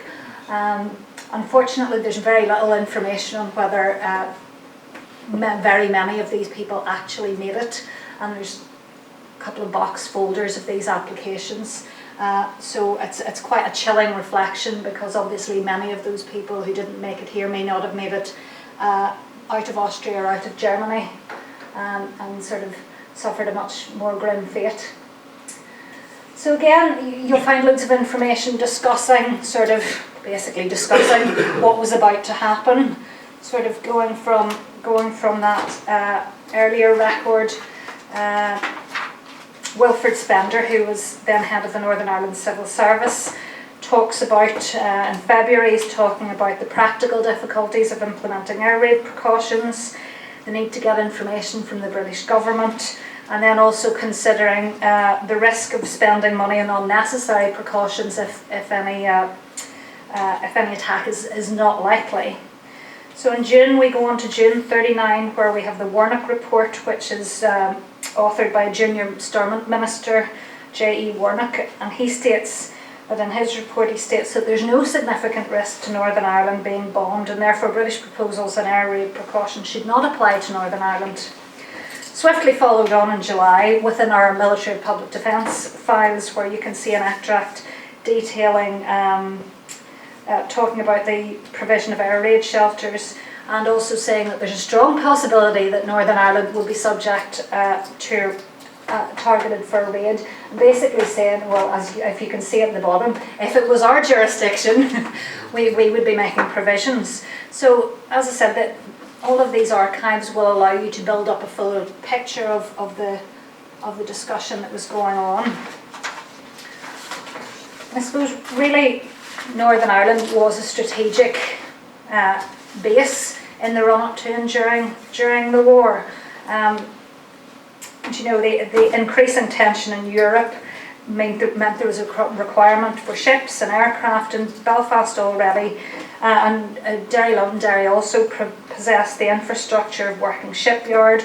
Belfast also had aircraft factory, deep water port, sheltered water, making it ideal for industry and manufacture. The war effort simulated both industry and agricultural production, and transferred some 80,000 people from peacetime employment into war work. And I'm just noting agriculture in the first instance. Do you know, there's a high level of agricultural production was achieved during the wartime. Acreage under crop increased by around 30%. And it was noted Northern Ireland is the only part of the United Kingdom supplied entirely with home produced meat and mutton. And again, you'll find lots of information sort of alluding to this within the PRONI archive. The one in the corner is just detailing sort of production and agricultural production across England, Scotland, Wales and Northern Ireland. It also refers to things like, and it did bring about some modernisation. They had things like tillage schemes, they brought in hire purchase schemes so that farmers could actually get access to mechanisation, tractors and the like to actually up production. And in the middle you'll see this is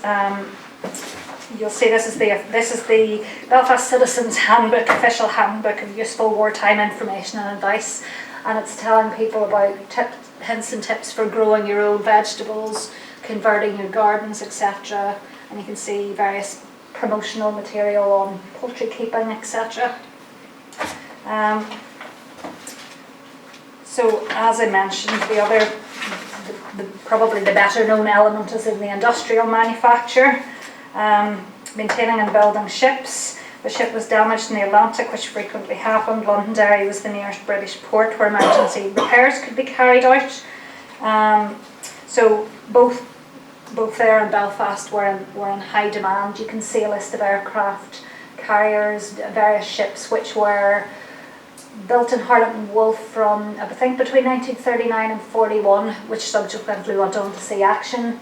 You can see tanks, this is from the Harlot and Wolff archive. Equally, you can see female trainees, many female trainees, many women volunteered for essential war work as well. And there were just under 120,000 female workers in 1943. Province's looms wove around 200 million yards of cloth for the forces. 2 million flax fabric parachutes were manufactured here during the war years. And one of the interesting things, unlike in the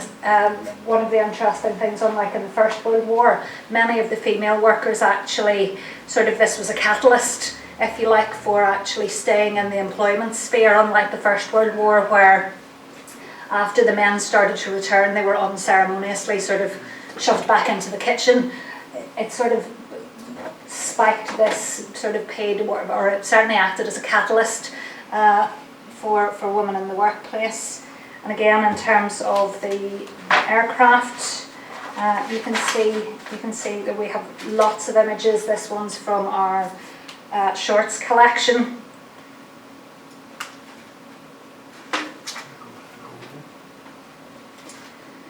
So in terms of military personnel, military personnel started to arrive in Northern Ireland with increasing numbers from the mid-1940s onwards, with over 100,000 British troops had gathered in Northern Ireland by April 1940. This was followed by 2 waves of American forces between 1942 and 44. In Londonderry, the number of military personnel rose from 1,000 in 1939 to around 40,000 in 43, and at one point it was calculated that up to 1/4 of Fermanagh's population was made up of service personnel. And you probably can't see the document on the right is a retrospective diary from a US serviceman, a radio operator with the US Air Corps called Callahan. His surname was Callahan. And basically he's writing this retrospectively about his time when he was stationed in Ballyk. So he talks about a lot of, one of the things, like the US Airmen were a novelty, and obviously they brought sweets for the children. but it attracted quite a bit of jealousy, I would say, from the young men they were sort of competing with for the young lady's attention. And he talks a lot about the local colleens, and he talks a lot about the customs, and how there was customs that go into ceilidhs and dances, and that the young men there was very uncomfortable benches in the parish halls, so the young men would provide a knee for the young ladies to sit in, but how difficult it was if you were a young US airman to be trusted, not only by the girls but certainly by any of the girls' parents. And he goes on to talk about how he sort of thwarted that system by involving himself in like raffle ticket selling and the like, until he got himself sort of ingratiated by one or two of these colleens, and talks about how he then went on to marry one of them, and who went to New York with him thereafter. And again, we have some lovely images in the archive which sort of relate to this period. I suppose with this importance as a sort of military infrastructure development, it also left particularly Belfast exposed under the German eye. And again, we have some examples in the collection of how German aerial photographs were being taken, scoping out industrial plants around Belfast and the docks. So these photographs from around 1940, and you can see, again, if you can see, they're annotated in German. So we also have examples sort of showing the level of uncertainty and the potential, I suppose, for the concerns over a potential invasion. And indeed, the Germans were considering that, although the threat ultimately subsided by about 1942. However, we have loads of material again relating to air raid precautions, loads of stuff relating to air raid precautions. And if you haven't already done so, I would urge you to have a look at our exhibition out in the main atrium. You'll see lots more examples of this period, particularly around the run-up to the Blitz, and some lovely photographic examples of, ARP, Blitz damage, so on. So if you have time, have a walk around the exhibition and have a look at that. We have some lovely propaganda posters, which I couldn't resist putting in just because they're great, on the whole sort of Careless Talk Cost Lives campaign. Organisation of home guard locations. You can see a very bad copy, apologies, of a map up in the corner. Sort of yard shelters, which were yard shelter diagrams on how to build your own. And again, the ARP mobile canteens.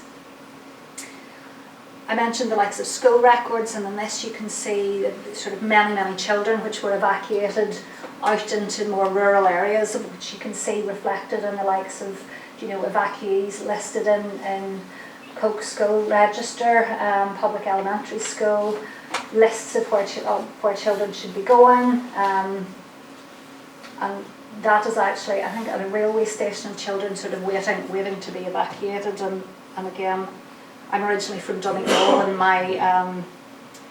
in my sort of parents' generation, they had cousins from Belfast who were sort of shipped down to them to stay in the countryside, and I think ran riot when they got there. But like even those sort of that would be my second cousins now talk about when they were sent down to the farm in the summertime to basically get them out of Belfast. I suppose, again, material. I know that Brian has covered this extensively in his talk earlier, but again, just to sort of give a few examples of some of the types of material we have. Article from fairly directly after from the Northern Whig, Telegraph sort of alluding to the April raid. So German bombers had raided Belfast on the 7th of April and had concluded basically that there was inferior air raid precautions, and they were scant and sufficient. And when they returned on the 15th of April and launched a a fairly intensive assault. As well as landing on the industrial heartland, they also hit housing and congested areas such as New Lodge, Lower Shankill and the Antrim Road. And they also took out the telephone exchange, ultimately cutting off access to contact Britain, and basically they had more or less full access to continue with that bombing raid. Bombs were also dropped in Derry, Londonderry, killing 15 people, and Mutenards in Bangor. A further 15 were killed as part of that raid. And again, with some really evocative photographs of that period within PRONI's collections.